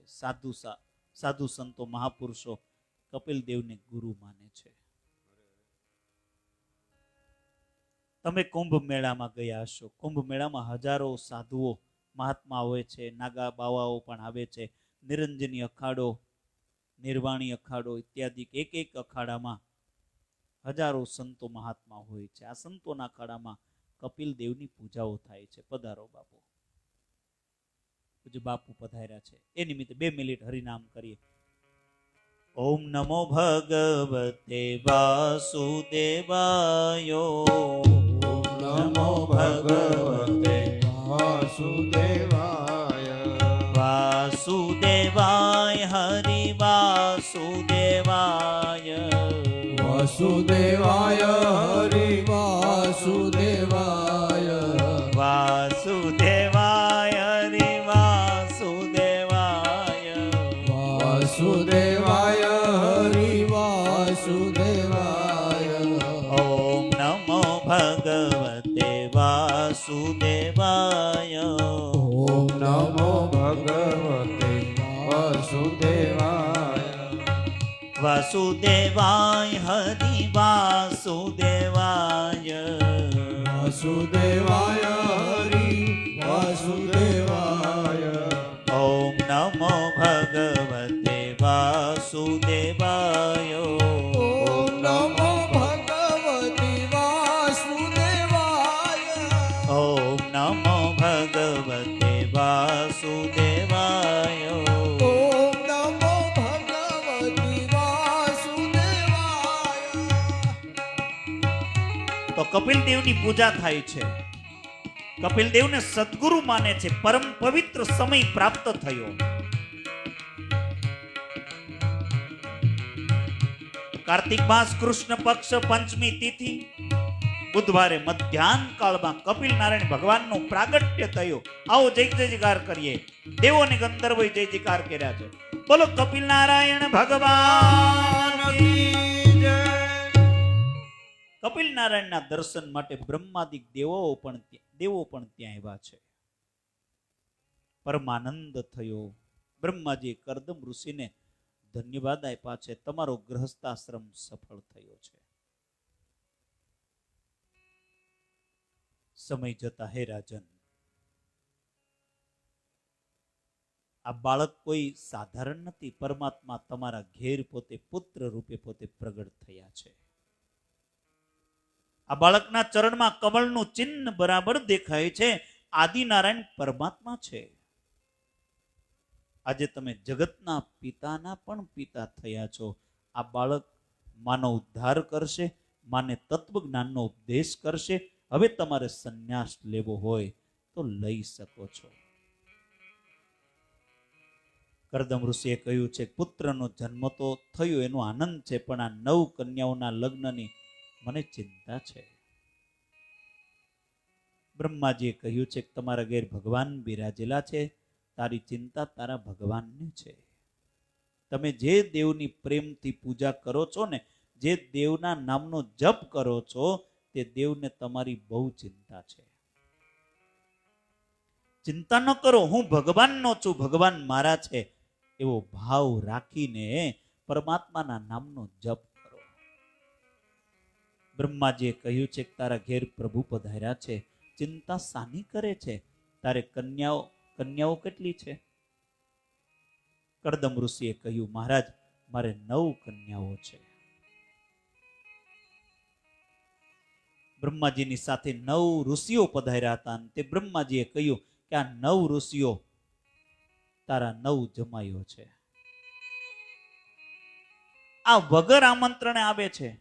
એક ને કન્યાનું દાન કરો અને પછી દૂધ ભાતની પંગત પડો, બધું જ પતી જશે. લગ્નમાં સાદાઈ રાખો. લગ્નમાં ધર્મ મુખ્ય છે, લગ્નમાં કામ ગુણ છે. સાદાઈ રાખશો તો વર કન્યાને સારા સંસ્કાર આવશે. કેટલાક તો એવા હોય કે એમના બધા જ પૈસા પરણાવવામાં જાય, કેટલાકના પૈસા પથરામાં બહુ જાય. પૈસાનો દુરુપયોગ કરે તો પૈસો ઝેર છે, પૈસો મારે છે, પૈસો પતન કરે છે. પૈસાનો સદુપયોગ થાય તો પૈસો તારે છે. લગ્નમાં વિવેકથી વાપરજો. 500ની ડીશ ન નક્કી કરતા. મોંઘવારી છે, કાળ ખરાબ ગયો છે. એ કાળના ગોબાને ઊભો કરવો ને બહુ અઘરો છે. ઘણા બેઠા નથી થયા, આઉટ થઈ ગયા છે. કરદમ ઋષિ બહુ રાજી થયા છે. ઋષિઓને કન્યાનું દાન કર્યું છે. મરીચી ઋષિને કલા નામની કન્યા આપી છે. અર્થર્વ ઋષિ સાથે શાંતિનું લગ્ન થયું છે. ભૃગુ ઋષિને ખ્યાતિ નામની કન્યા આપી છે. વશિષ્ઠજીનું લગ્ન અરુંધતી સાથે થયું છે. અત્રિ ઋષિને અનસુયા, ક્રતુને ક્રિયા અને અંગિરસને શ્રદ્ધા, પુલુષ્યને હવિર્ભૂ તથા પુલહને ગતિનું કન્યાદાન આપ્યું છે. આ કપિલ ભગવાનની 9 બહેનો છે. કન્યાઓ લગ્ન કરી પતિને ઘેરે ગઈ. કરદમ ઋષિ બહુ રાજી થયા. હવે એમની કોઈ ચિંતા રહી નથી. ધીરે ધીરે કપિલ નારાયણ મોટા થયા છે. એકવાર કરદમ ઋષિએ વિચાર કર્યો છે, હવે બાળક મોટો થયો છે, માને સાચવશે, માનો ઉદ્ધાર કરશે. હવે ઘરમાં રહેવાની મને શી જરૂર છે? એકાંતમાં બેઠેલા કપિલ દેવ પાસે તે ગયા છે. સંન્યાસ લેવાની ઈચ્છા પોતે પ્રગટ કરી છે. કપિલ દેવે કહ્યું છે, પિતાજી તમારો વિચાર બહુ સુંદર છે.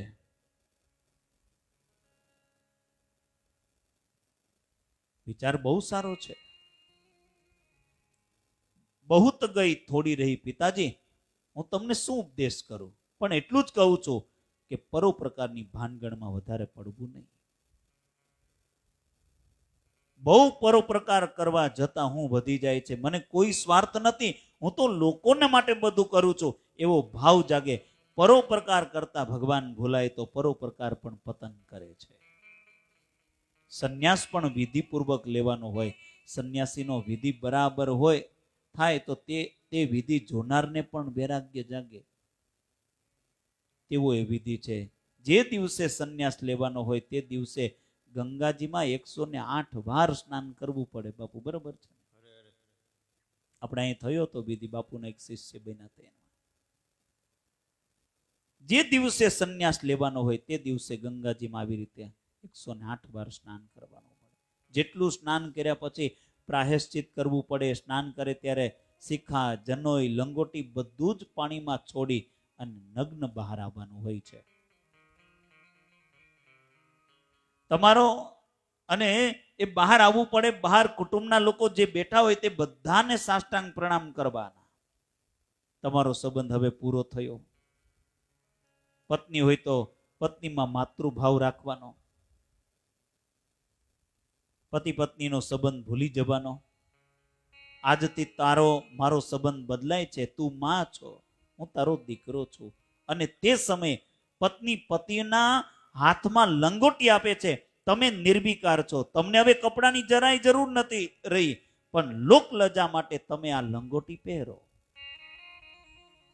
પત્ની પતિના હાથમાં લંગોટી આપે છે, તે પહેરીને છેલ્લો અગ્નિમાં હોમ કરવાનો હોય તેને વિરજા હોમ કહે છે.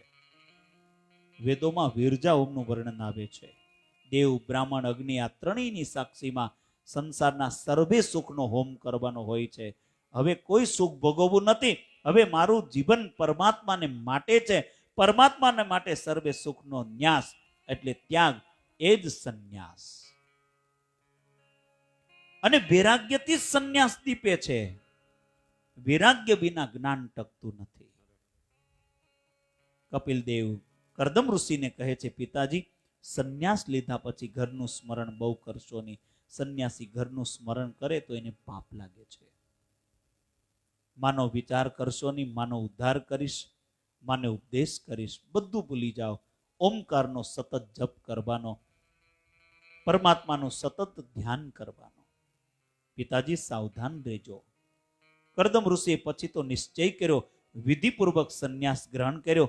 આદિનારાયણ પરમાત્માનું ધ્યાન કરવા લાગ્યા. જગત સાથે વેર નહીં, જગત સાથે પ્રેમ નહીં, મારો કોઈ શત્રુ નહીં, આ જગતમાં મારો કોઈ મિત્ર નથી, હું પરમાત્માનો છું, ભગવાન મારા છે, એવી નિષ્ઠાથી આદિનારાયણ પરમાત્માનું ધ્યાન કરતા કરતા કરદમ ઋષિ ભગવાનના ચરણમાં લીન થયા છે. કરદમ ઋષિને સદગતિ મળી છે. અને સદગતિની સાથે આ બાજુ હવે ભાગવતજીમાં ભગવાન વેદવ્યાસજી પોતે એક મહત્વનું પ્રકરણ એટલે કપિલ ગીતાની વાત કરે છે. હવે કપિલ ગીતાની કથા હવે ભાગવતમાં ખાસ મહત્વનું પ્રકરણ છે. કપિલ ગીતાની કથા અતિ મધુર છે, દિવ્ય છે. કપિલ નારાયણ માતા દેવહૂતિને આ સુંદર ઉપદેશ કરે છે. અને આ સુંદર ઉપદેશમાં કવિઓએ આ ઉપદેશને કાવ્યના રૂપમાં બાપુ કંડાર્યું છે. આવો એ ભાવને જેમ જેમ આપણે કથા કરતા જઈએ એમ ભાવને પાછા વર્ણન કરતા કરતા કપિલ ગીતાની ભાવને આપણે વર્ણન કરતા કરતા બહુ મહત્વનું આ પ્રકરણ, મારું ગમતું આ પ્રકરણ છે, બહુ મજા આવે એવું કથા. તો એ કવિના ભાવને આપણે ગાઈએ. સાંભળો રે દેવહૂતિ માતજી,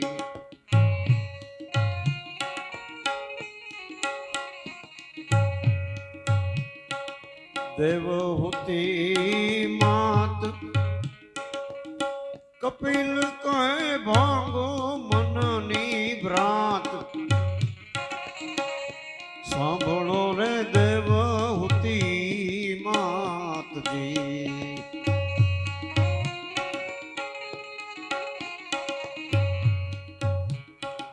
અહંકાર ને મમતા એ બે સુખ દુઃખ ના મૂળજી. અહંકાર ને મમતા એ બે સુખ દુઃખ ના મૂળજી. વિશ્વંભરની શ્રદ્ધા રાખો,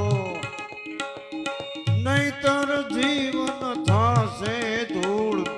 સાંભળો દેવહૂતિ માતજી, દેવહૂતિ માત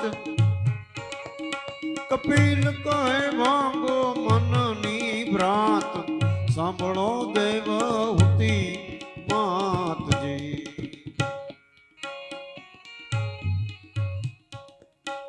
પ્રાતકાળનો પવિત્ર સમય છે. સંધ્યાદિક નિત્યક્રમ પૂરું કરી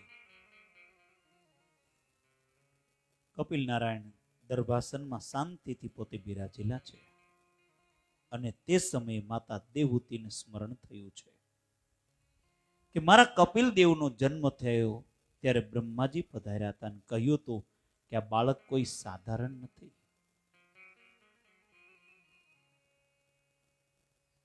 આદિનારાયણ પરમાત્માનો અવતાર છે, માતાનો ઉદ્ધાર કરવા માટે આવ્યા છે.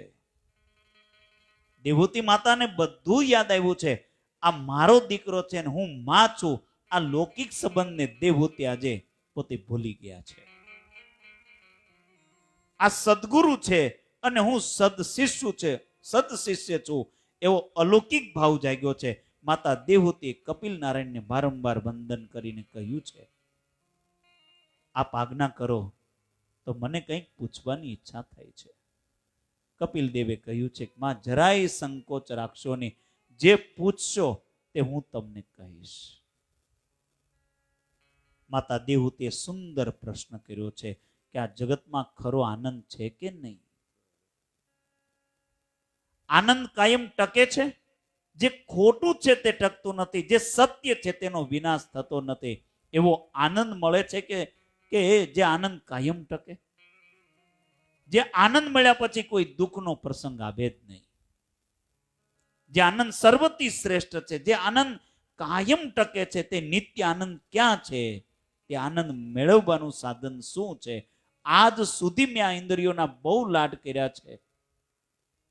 ઇન્દ્રિયો માગે તે સુખ હું ભોગવીશ કે શાંતિ મળશે એવી મારી કલ્પના પણ ખોટી હતી. ઇન્દ્રિયો માગે તે સુખ ભોગવવાથી થોડો સમય શાંતિ જેવું લાગે છે, પણ વધારે અશાંત છે. વાસના વધે છે. માનવ એવું સમજે છે કે ઇન્દ્રિયોથી તો સુખ ભોગવી રહ્યો છું, પણ આ મનની ભ્રમણા છે. આંખ બગડે છે, મન બગડે છે. ઇન્દ્રિયો એક એક વિષયોમાં જીવને ખેંચે છે. અગ્નિમાં ઘીની આહુતિ આપવાથી અગ્નિ શાંત થાય નહીં, પ્રદીપ્ત થાય છે. મને તો આ જીવનનો કંટાળો આવ્યો છે. હું થાકી ગઈ છું. મન અને બુદ્ધિ બહુ બગડે તો જીવન એક બોજો લાગે છે. આ વાસના રાક્ષસી મારા મનમાં ઘર કરી બેઠી છે. મને બહુ રડાવે છે, ત્રાસ આપે છે, અને તેના ત્રાસમાંથી છૂટવાનો હું પ્રયત્ન કરું છું, પણ તે મને છોડતી નથી. કોઈ પણ ઇન્દ્રિયોની તૃપ્તિ થતી નથી. આ લૂલી તો રોજ નવું નવું માગે છે. આ જીભ છે ને એ લૂલી છે, એમાં અટક્યું નથી. ગોખલામાં બેઠી બેઠી રોજ નવું નવું માગે. વાસના એ જ રાક્ષસી છે. આ રાક્ષસી એવી છે કે જેને જેમ જેમ ખવડાવો તેમ તેમ તેમની ભૂખ વધતી જ જાય છે. આ વાસના રાક્ષસીના ત્રાસમાંથી મને છોડાવો. કેટલાક લોકોને યાદ આવે કે 8-10 દિવસથી ઢોકળા ખાધા નથી તો ઢોકળા ખાવા છે. અરે 8-10 દિવસમાં તે ઢોકળા ખાધા નથી તે હિસાબ રાખ્યો, પણ આજ સુધી જિંદગીમાં કેટલા ખાધા તે કઈ હિસાબ રાખ્યો છે? હિસાબ રાખ્યો હશે તો 8-10 મણ તો તે પેટમાં ગયા જ હશે ને.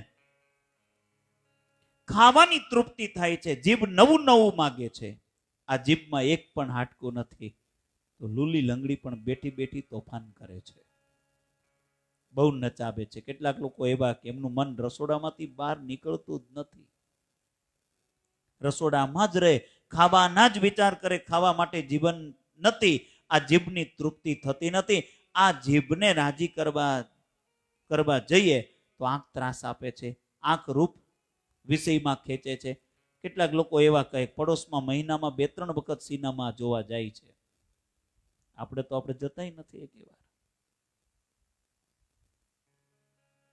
હવે તો આ ફિલ્મનું છેલ્લું અઠવાડિયું છે. આ સુધરેલા લોકો એવું સમજે છે કે અમે હોટલમાં ખાઈએ છીએ અને સિનેમા જોવા જઈએ છીએ એટલે અમે બહુ ડાયા છીએ, અમે સુધર્યા છીએ. પૈસા ખર્ચીને પાપ કરે, પૈસા ખર્ચીને અંધારામાં બેસે એ ડાયો કે મૂર્ખો? સિનેમા બધાને અંધારામાં બેસાડી રાખે, દરવાજા બંધ કરે. માનવ એવું સમજી રહ્યો છો કે હું સુખ ભોગવી રહ્યો છું. પૈસા ખર્ચીને માનવ આંખ બગાડે, મનને બગાડે, જીવનને બગાડે. આ સિનેમા વાળાને તો પૈસા કમાવા છે એવી ફિલ્મો બતાવે છે, જોનારનું જીવન બગડી જાય છે. એક વાર જો ખરાબ ચિત્ર મનમાં ઠસી જાય તો મનમાંથી નીકળશે નહીં. કેટલાક તો એવું સમજે કે મનોરંજન તો કંઈક જોઈએ જ ને. એક ભાઈ અમને કહેતા હતા કે મહારાજ, માણસ આખો દિવસ કામ કરે, પ્રવૃત્તિ કરે, પછી કંઈક મનોરંજન તો જોઈ ને. તો સિનેમા જોવાથી તમારો થાક ઉતરી જાય છે, મનોરંજન થાય છે. સિનેમા જોવાથી મન બગડે છે, મનોરંજન થાય છે.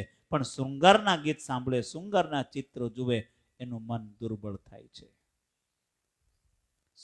સિનેમા જોવાથી થાક ઉતરે છે તે કલ્પના ખોટી છે. કામ કરવાથી થાક લાગે છે.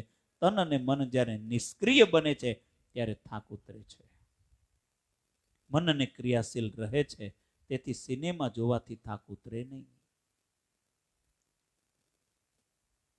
ત્વક ઇન્દ્રિય સ્પર્શ સુખ ભોગવવા માટે પાગલ બનાવે છે અને માનવનો વિવેક રહેતો નથી અને કર્ણેન્દ્રિય શબ્દ વિષયમાં ખેંચે છે. કોઈ પણ ઇન્દ્રિયોની તૃપ્તિ આજ સુધી નથી. ભોગથી તૃપ્તિ થતી નથી, ત્યાગથી તૃપ્તિ થાય છે. અને મનને સમજાવી ઇન્દ્રિયોને વિષયોથી હટાવે તો એ તૃપ્તિ થાય. દેવહૂતિ કહે છે, ઇન્દ્રિયો મારું વિવેક રૂપી ધન લૂંટી અને મને ખાડામાં ફેંકે છે.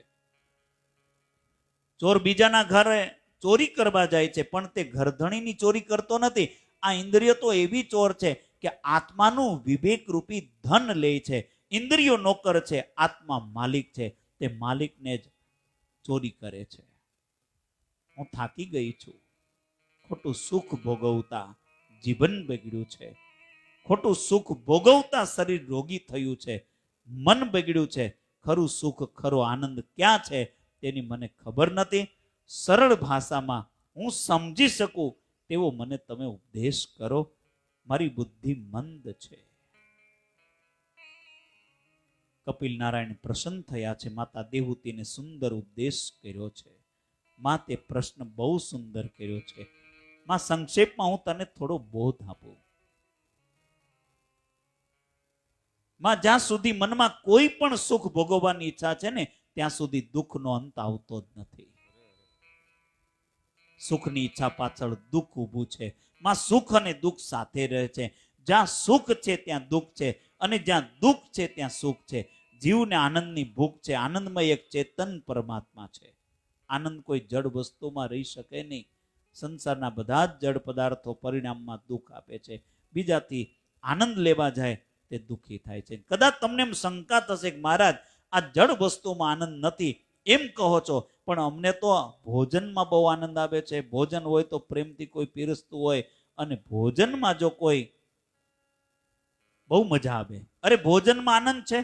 ખરેખર ભોજનમાં આનંદ હોય ને તો જેને તાવ આવ્યો હોય છે તેને ભોજનમાં કેમ આનંદ આવતો નથી?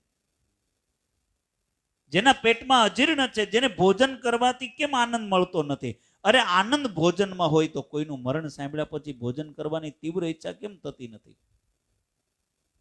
જમવાની તૈયારીમાં હતા સમાચાર આવ્યા ડોશીનું મરણ થઈ ગયું. આનંદ ક્યાં ગયો?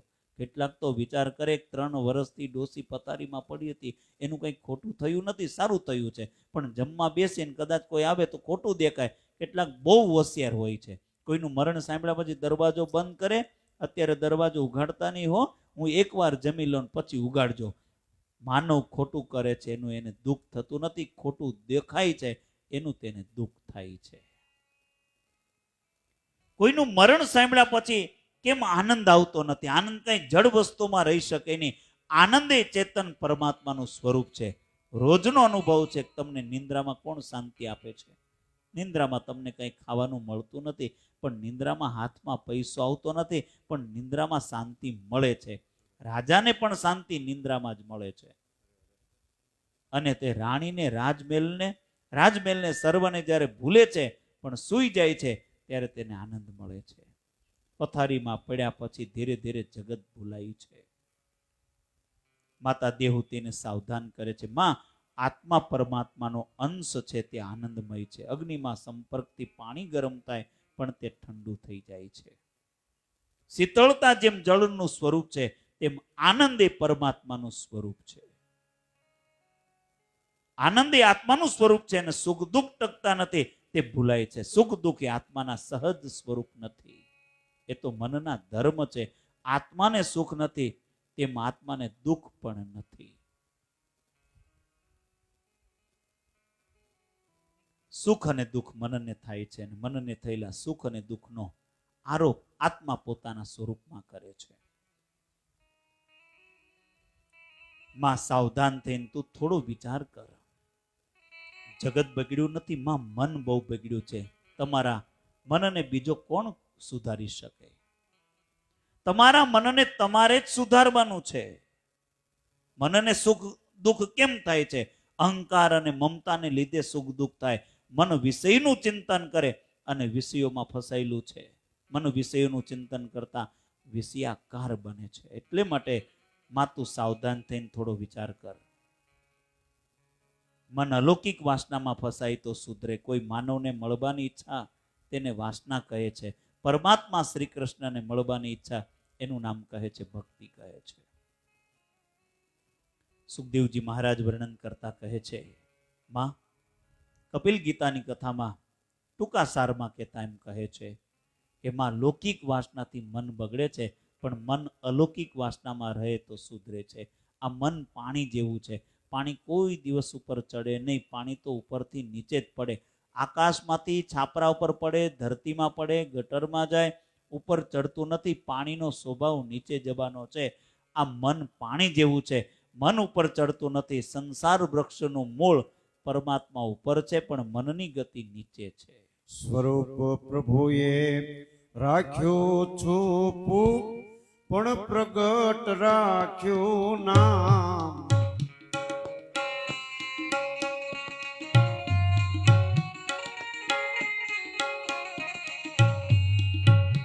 સ્વરૂપ પ્રભુએ રાખ્યું છુપું, પણ પ્રગટ રાખ્યું નામ. બગડેલું મન સુધરી જાય, બગડેલું મન સુધરી જાય. નમો હરી લઈ નામ, નમો હરી લઈ નામ. સાંભળો દેવહૂતિ માત, દેવહૂતિ માત. કપિલ કહે ભાંગો મનની ભ્રાંત. સાંભળો દેવહૂતિ માતજી, સાંભળો દેવહૂતિ માત. મનની ગતિ નીચે છે. મન ઉપર જાય નહીં, નીચે જ જાય. મન ખાડામાં ઉતારે છે. મન પાપ કરે છે. કોઈનો બંગલો સરસ દેખાય ને તો મન એનું ચિંતન કરે, બંગલો બહુ સરસ છે.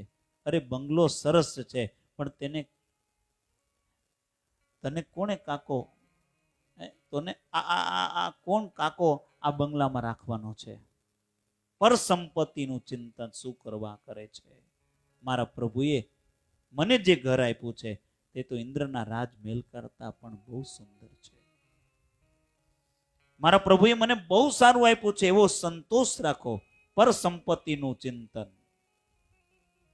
કરે છે ને અનેક વાર મને મન સમજાવે છે આ મારું નથી, આ કોઈ દિવસ મને મળવાનું નથી. મને મન તે જાણે છે, છતાં તેનું ચિંતન કરે છે. ભક્તિ માર્ગમાં સર્વે સાથે પ્રેમ કરવાનો છે. મનને ત્યાં જોડવાનું છે.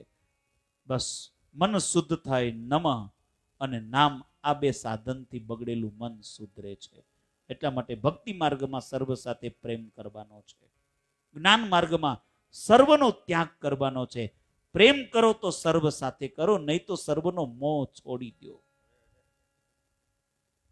મન અનેક જન્મોનું બગડેલું છે, એ જલ્દી સુધરતું નથી.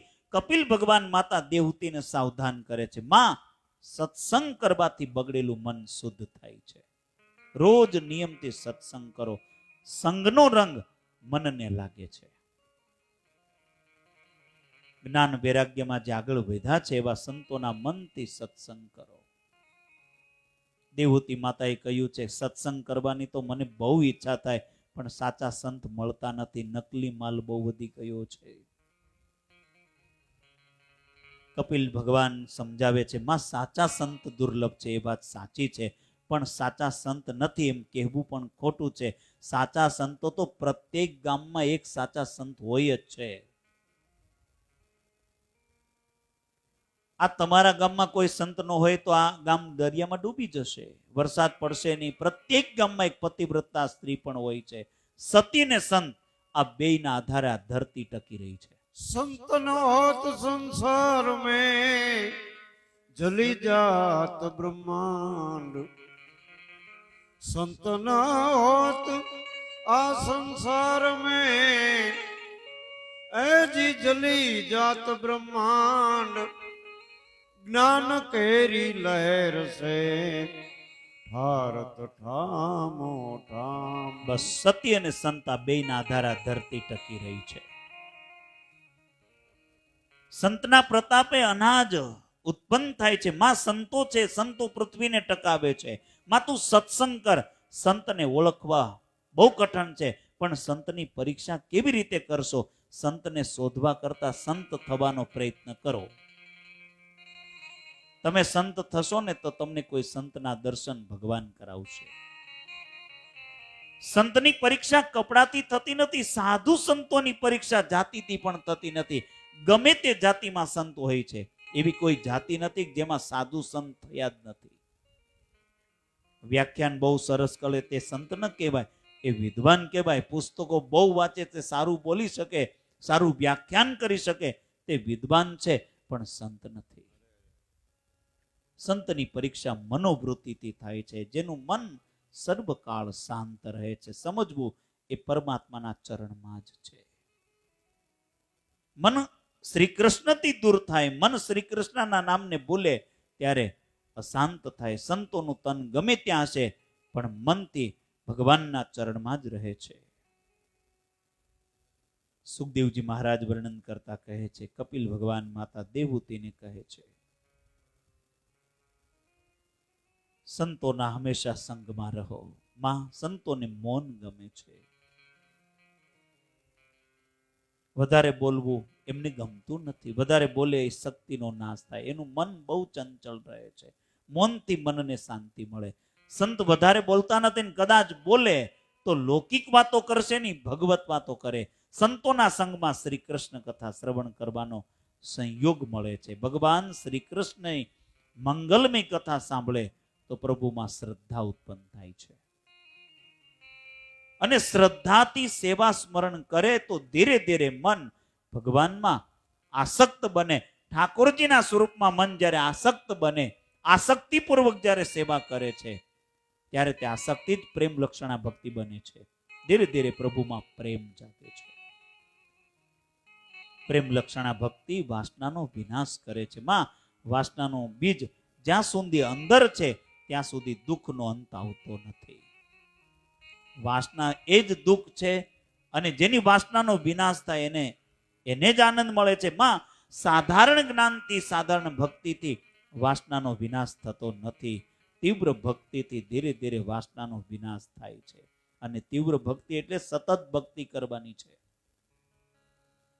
ધીરે ધીરે વાસનાનો વિનાશ થાય. વ્યવહારનું કોઈ પણ કામ કરો ત્યારે ભગવાનને સાથે રાખો.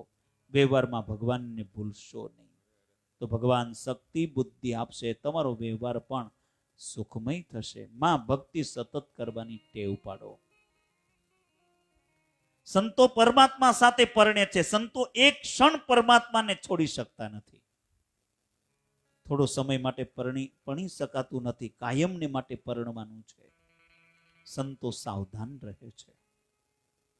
એ ભગવાનથી ક્યારેય અલગ થતા નથી. ઈશ્વરથી વિભિન્ન થઈ રહેલો વ્યવહાર એ દુઃખ આપે છે. હૃદય કમળમાં પરમાત્માનું સ્વરૂપ સ્થિર રાખો. મનથી પરમાત્માથી દૂર ન જાઓ. તેને જ ભક્તિ કહે. તીવ્ર ભક્તિ એટલે ભક્તિનું વ્યસન. માતા દેવહૂતિના જગતની ઉત્પત્તિ કેવી રીતે થાય, પ્રલય કેવી રીતે થાય, તે ક્રમ સમજાવ્યો છે. પ્રત્યેક ઇન્દ્રિયના 3 તર સ્વરૂપ સમજાવ્યા છે. અધ્યાત્મક, આદિભૂત, અધિદેવ. બહારથી જે દેખાય છે તે ભૌતિક નેત્ર છે. આંખમાં જે છે, આંખમાં જે જોવાની શક્તિ છે તેને આધ્યાત્મિક કહે છે.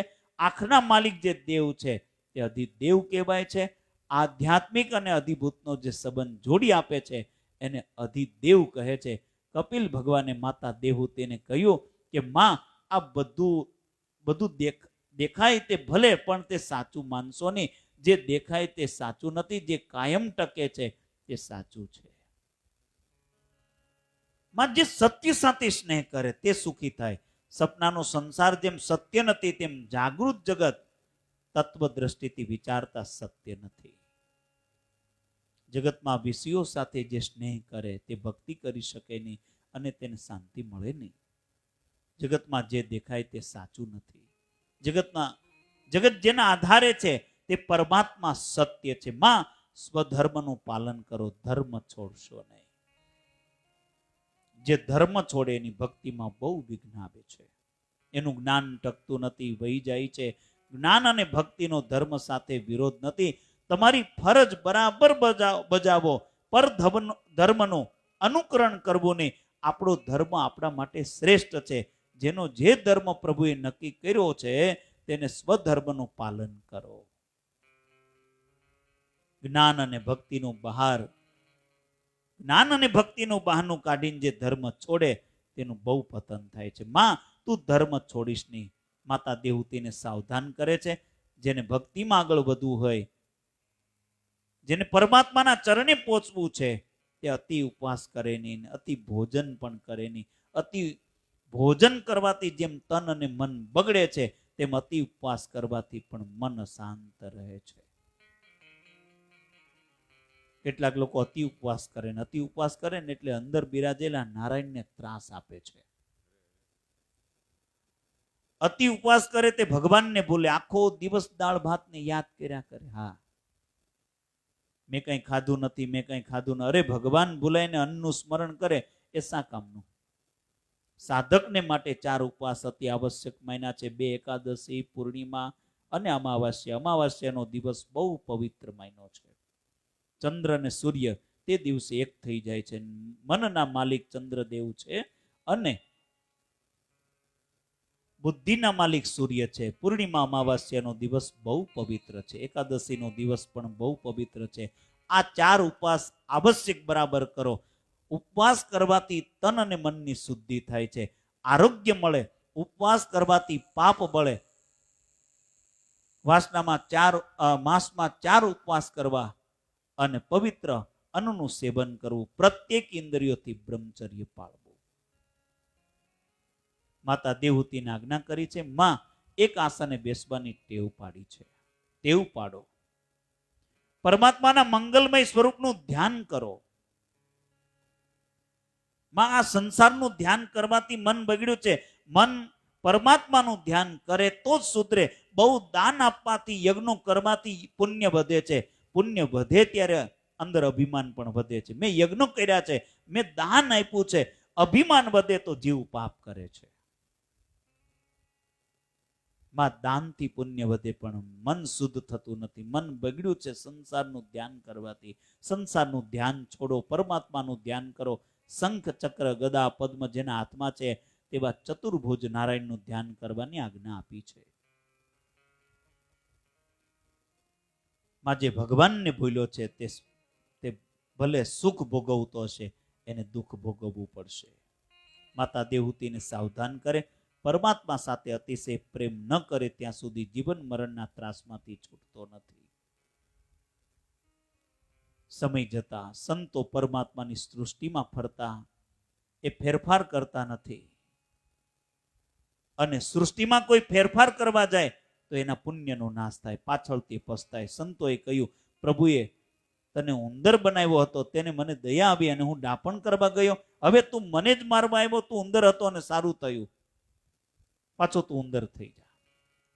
વાઘ મટીને ઉંદર કર્યો. જેમ સંતોએ એમ થોડું શાંતિથી વિચાર કરો, ધ્યાનમાં આવશે. આ ઉંદર બિલાડીની વાર્તા નથી, આપણી જ બધી આ કથા ચાલે. આ જીવ એકવાર ઉંદર હતો, એક દિવસ બિલાડી હતો, એક દિવસ કૂતરો પણ હતો. માનવ કોઈ વખત પશુ જેવું બોલે, પશુના જેવી ક્રિયા પણ કરે. પશુના સંસ્કાર જાગે એટલે પશુ જેવો થઈ જાય. આ જીવ પહેલા પશુ હતો. આ જીવની પાછળ કાળ પડ્યો છે, કાળથી ગભરાયેલો છે. તેની કાળની ભીતિ છે, એને ક્યાં શાંતિ છે? માં જેને ભક્તિનો રંગ લાગ્યો છે, અને એટલા માટે એકવાર આ જીવ પ્રભુની ગોદમાં ગયો હતો. પરમાત્માને દયા આવી અને પ્રભુએ કૃપા કરી તેને માનવ બનાવ્યો. અને માનવ બન્યા પછી જેને ભક્તિનો રંગ લાગ્યો નથી, ભક્તિનો જેને આનંદ મળ્યો નથી, સારું ખાવાની બહુ ઈચ્છા રાખે, શરીર ગરડું થાય પણ મન ગરડું થતું નથી. જીભ બહુ સતાવે. વૃદ્ધાવસ્થામાં ખાધેલું પચતું નથી, જઠરાગ્નિ મંદ થાય પણ ખાવાની ઈચ્છા બહુ થાય. અનેક વાર ડોસીને કંઈક ખાવાની ઈચ્છા થાય એટલે બાળકનું નામ આગળ ધરે. આપણો બાબો એમ કહેતો હતો, બહુ દિવસ થયા ભજીયા કર્યા નથી. ખાવા તકો ને ડોસીની દાનત બગડી હતી. બાબો કશું કહેતો નતો, પણ ડોસીની દાનત બગડેલી હતી. એને ખાવાની ઈચ્છા હતી. તેલ મરચાના ગરમ ગરમ પદાર્થ ખાય, ઉપરથી ઠંડુ પાણી પીવે, પછી રાત્રે ક્યાં જાય? ભાગવતમાં બધું લખ્યું. કફ વધી જાય, બહુ ઉધરસ આવે ત્યારે ઘરના લોકોને ત્રાસ થાય. તમને ખાધેલું પચતું નથી તો ખાવ છો શું કરવા? મને એવું નફટ જેવું થઈ જાય છે. ઘરના લોકો સંભળાવે પણ વૈરાગ્ય જાગે નહીં. વૃદ્ધાવસ્થામાં અતિ દુઃખ છે. હાથમાં પૈસો ન રહે તો પૈસા માટે પાપ કરે, પૈસા માટે ક્રોધ કરે, પૈસા માટે હિંસા કરે, વેર ઝેર કરે. વૃદ્ધાવસ્થા જેને અંદરથી ભક્તિનો રંગ લાગ્યો નથી તેને દુર્દશા છે. ઘરના લોકો પૈસાને જ માન આપે. પત્નીનું મરણ થાય તો પત્નીની બહુ ચિંતા કરે. અતિ પાપીને યમદૂતો દેખાય ત્યારે ગભરાય. અતિ પાપીને નરકનું દુઃખ પથારીમાં જ ભોગવવું પડે. અતિ પુણ્યશાળીને મુક્તિનો આનંદ મળતા પહેલા જ એને મળે છે. કેટલાક રોગ એવા બતાવ્યા કે નરકની જ નિશાની છે. અતિ દુઃખી થાય, ભયંકર યમદૂતો દેખાય, પથારીમાં લઘુ શંકા દીર્ઘ શંકા થાય, બહુ તરફડે. અનેક વાર છોકરાઓ પણ સમજી જાય કે ડોસો હવે કઈ વધારે જીવી શકશે નહીં. વ્યવહાર છે, બધાને ખબર તો આપવી જ પડે ને. જમાઈઓને, ભાઈઓને, બહેનોને ખબર આપશે બાપાની તબિયત લગડી છે. હવે ઘણા ભાગ્યા છોકરાઓ બધી લાલચોડી બહુ હોય. છોકરાઓની જ્યારે ખબર પડે કે બાપની તબિયત બગડી છે ત્યારે વિચાર કરે કે મારા માટે 15-20 તોલા સોનું રાખ્યું છે, તે આપવા માટે મને બોલાવી છે. બધા લેવા આવે છે, દોડતા આવે, ખોટું ખોટું હેત બતાવે. એટલે કવિઓએ ગાયું છે ને, મને કોઈ ભજન આમ સેજ યાદ આવી રહ્યું છે. હેતુ રે વિના ના નો હોય આ દુનિયામાં હેતુ રે વિના ના ના હોય. હેતુ રે વિના ના હોય. આ દુનિયામાં હેતુ રે વિના ના હોય. દુનિયામાં હેતુ રે વિના ના. પાસે બેસાડી એના પૂજન કરતા જ્યાં સુધી આત્મા સચેત. મર્યા પછી એનો આત્મો જો આવે, મર્યા પછી આહા, એનો આત્મો જો આવે તો તગડી મૂકે કઈ પ્રેમ. દુનિયામાં હેતુ રે વિના ના હોય. હેતુ રે વિના ના હોય. આ દુનિયામાં હેતુ વિના ના હોય. આ દુનિયામાં હેતુ રે વિના ના હોય. ખોટું ખોટું હેત બતાવે. બાપા મને ઓળખો છો? બાપા મને ઓળખો છો? હું કોણ છું? હું તમારી મણી. પણ આ મણીનું જરાય અંજવાળું પડતું નથી હો. એના મુખ ઉપર મૃત્યુની છાયા પડે. ગભરાયો છે, છેલ્લો શ્વાસ ચાલુ છે. બધા ઘેરીને બેસે. કોઈને વિચાર આવતો નથી કે આ જીવ ભગવાનને ભૂલ્યો છે. પ્રેમથી હરે કૃષ્ણ એ સાંભળે એવી રીતે હું બોલું, એ પ્રભુનું નામ સાંભળે તો એના પાપ બળશે, એનું મરણ મંગલમય થશે. હાય હાય કરે, લાગણી નથી. બહુ રડે તે લાગણી નથી. તે જીવાત્મા માટે કંઈક પ્રભુના નામનો જપ પોતે કરે છે. એનું શ્રેય આપે તો સાચી લાગણી કહેવાય. બધા સ્વાર્થને માટે રડે છે. અંધકાળમાં એક જીવાત્માને પકડવા માટે 2 યમદૂતો આવે. એક પુણ્ય પુરુષ હોય અને એક પાપ પુરુષ હોય છે. જેનો તિરસ્કાર કરે છે. તને ભક્તિ કરવાની તક મળી પણ તે ભક્તિ કરી નથી.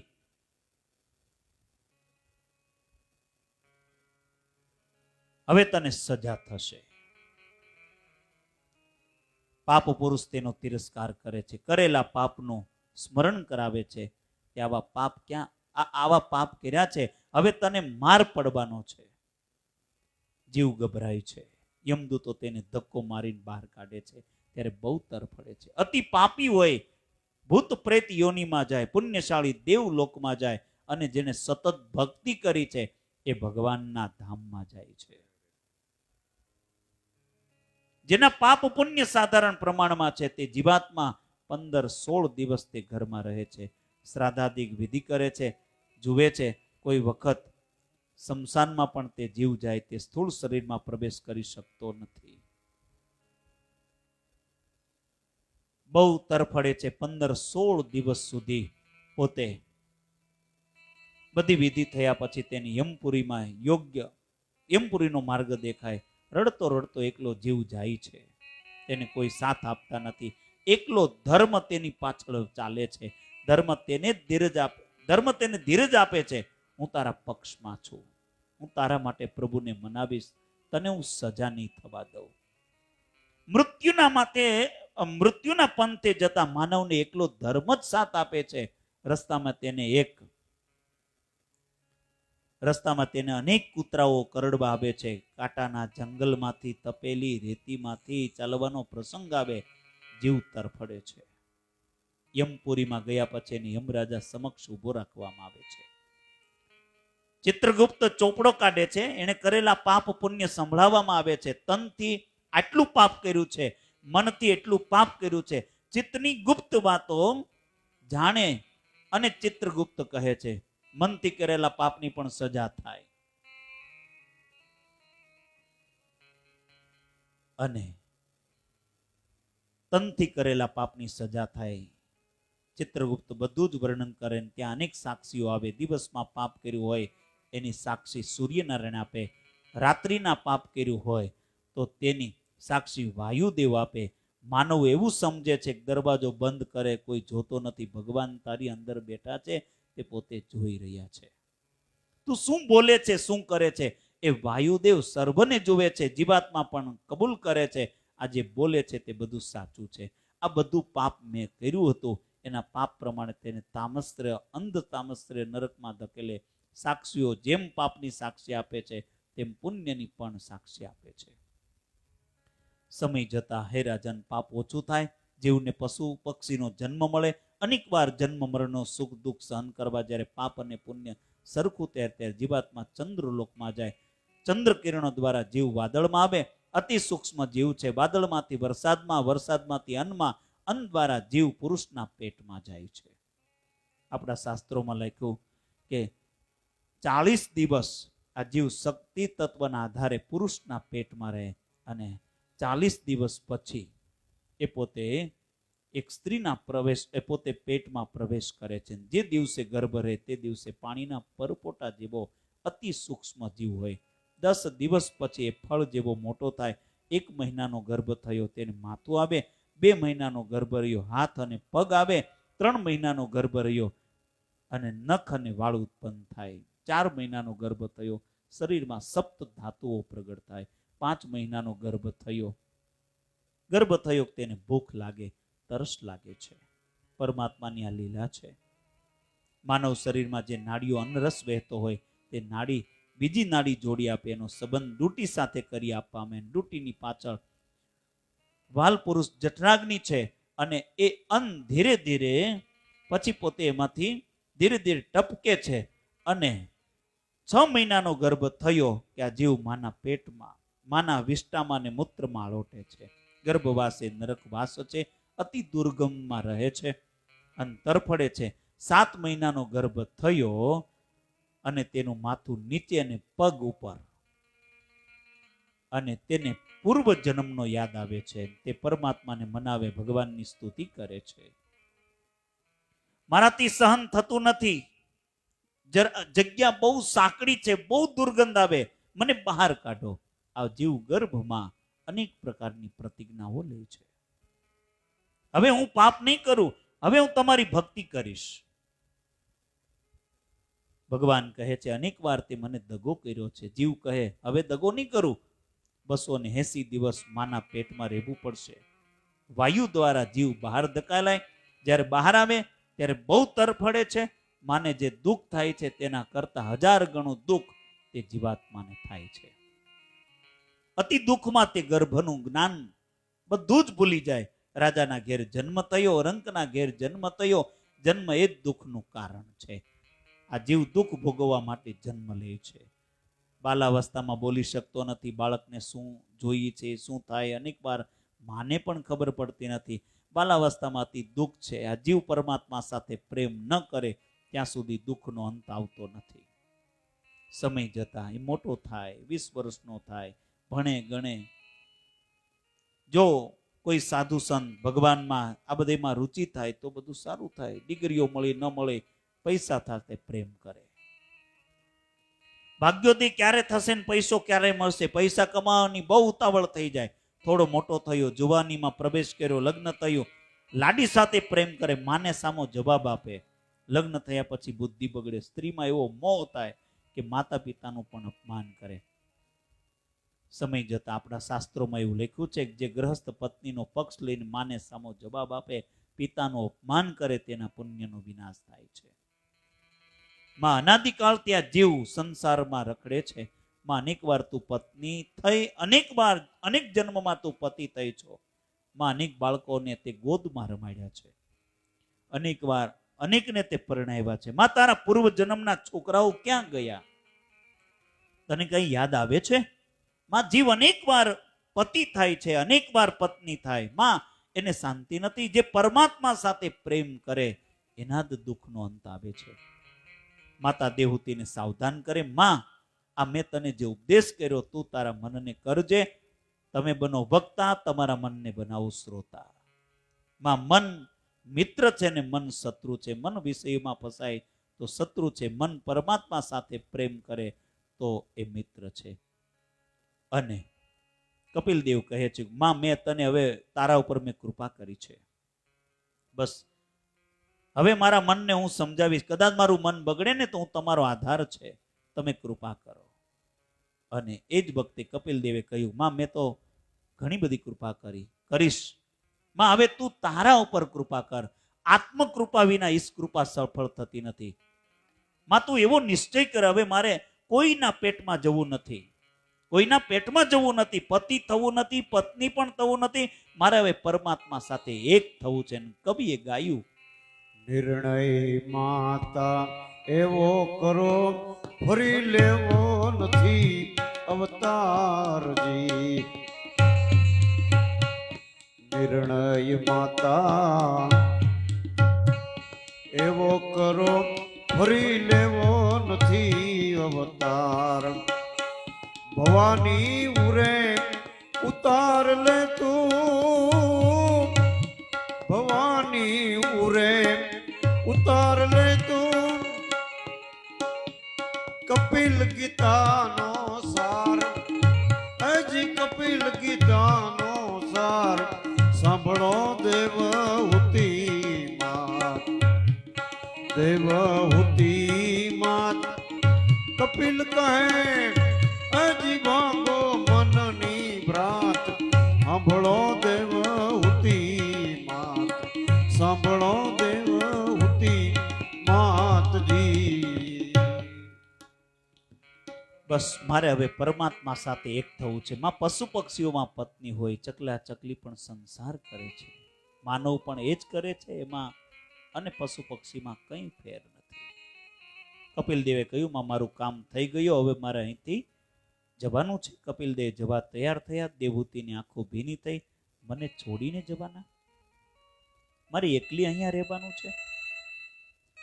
કપિલ દેવે કહ્યું કે માં સંસારનો સંયોગ અને વિયોગ માટે છે, આ જીવનો પરમાત્મા સાથે નિત્ય સંયોગ છે. માં તારા હૃદયમાં નારાયણ છે, પ્રભુના નામનો આધાર છે, બીજું શું જોઈએ?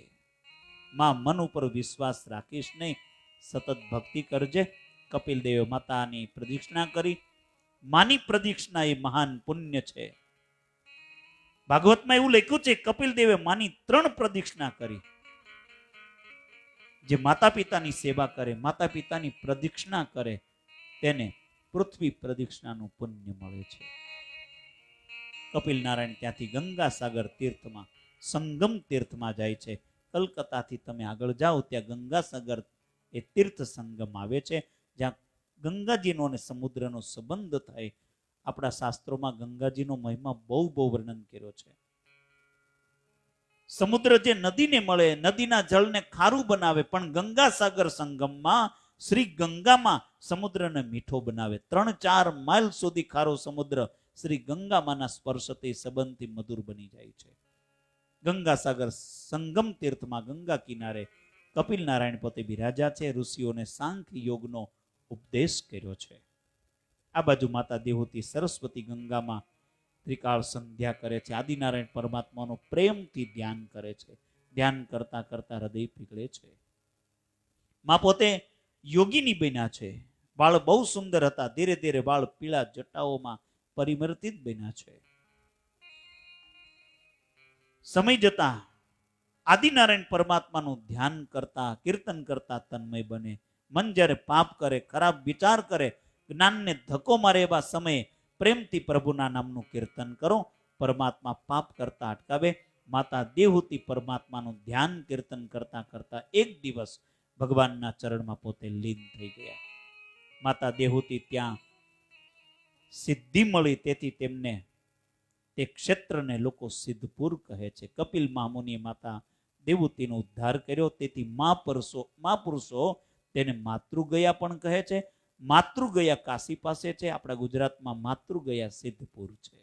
કપિલ નારાયણની મંગલમય કથા ફળશ્રુતિ બતાવી છે. વક્તા અને શ્રોતાઓના પાપને બાળનારી છે. જે વક્તા આ કથા બહુ પ્રેમથી વર્ણન કરે, જે શ્રોતાઓ આ સાવધાન થઈને કથા સાંભળે, તેનું મનન કરે, વક્તા શ્રોતાઓને ભગવાન શ્રી કૃષ્ણના ચરણમાં અનન્ય ભક્તિ પ્રાપ્ત થાય છે. ઇતિ શ્રીમદ ભાગવતે મહાપુરાણે કપિલો આખ્યાને ઇતિ તૃતીય સ્કંદ અહીં સમાપ્ત થયો છે. તૃતીય સ્કંદના વાંગમય પુષ્પને ભગવાન શ્રી હરિના ચરણોમાં સમર્પિતની સાથે આજના આપણા 11મા દિવસની કથાને આપણે અહીં પૂર્ણ કરીએ છીએ. અને આવતીકાલે ફરી પાછા 3:30 વાગે ફરી પાછા હરિનામ સંકીર્તનની સાથે સત્સંગ કથામાં આપણે પ્રવેશ કરીશું. આવો ભાવથી અને પ્રેમથી 2 મિનિટ હરિનામ કરીએ. સ્વામિનારાયણ સ્વામિનારાયણ સ્વામિનારાયણ સ્વામિનારાયણ સ્વામિનારાયણ સ્વામિનારાયણ સ્વામિનારાયણ સ્વામિનારાયણ સ્વામિનારાયણ સ્વામિનારાયણ સ્વામિનારાયણ સ્વામિનારાયણ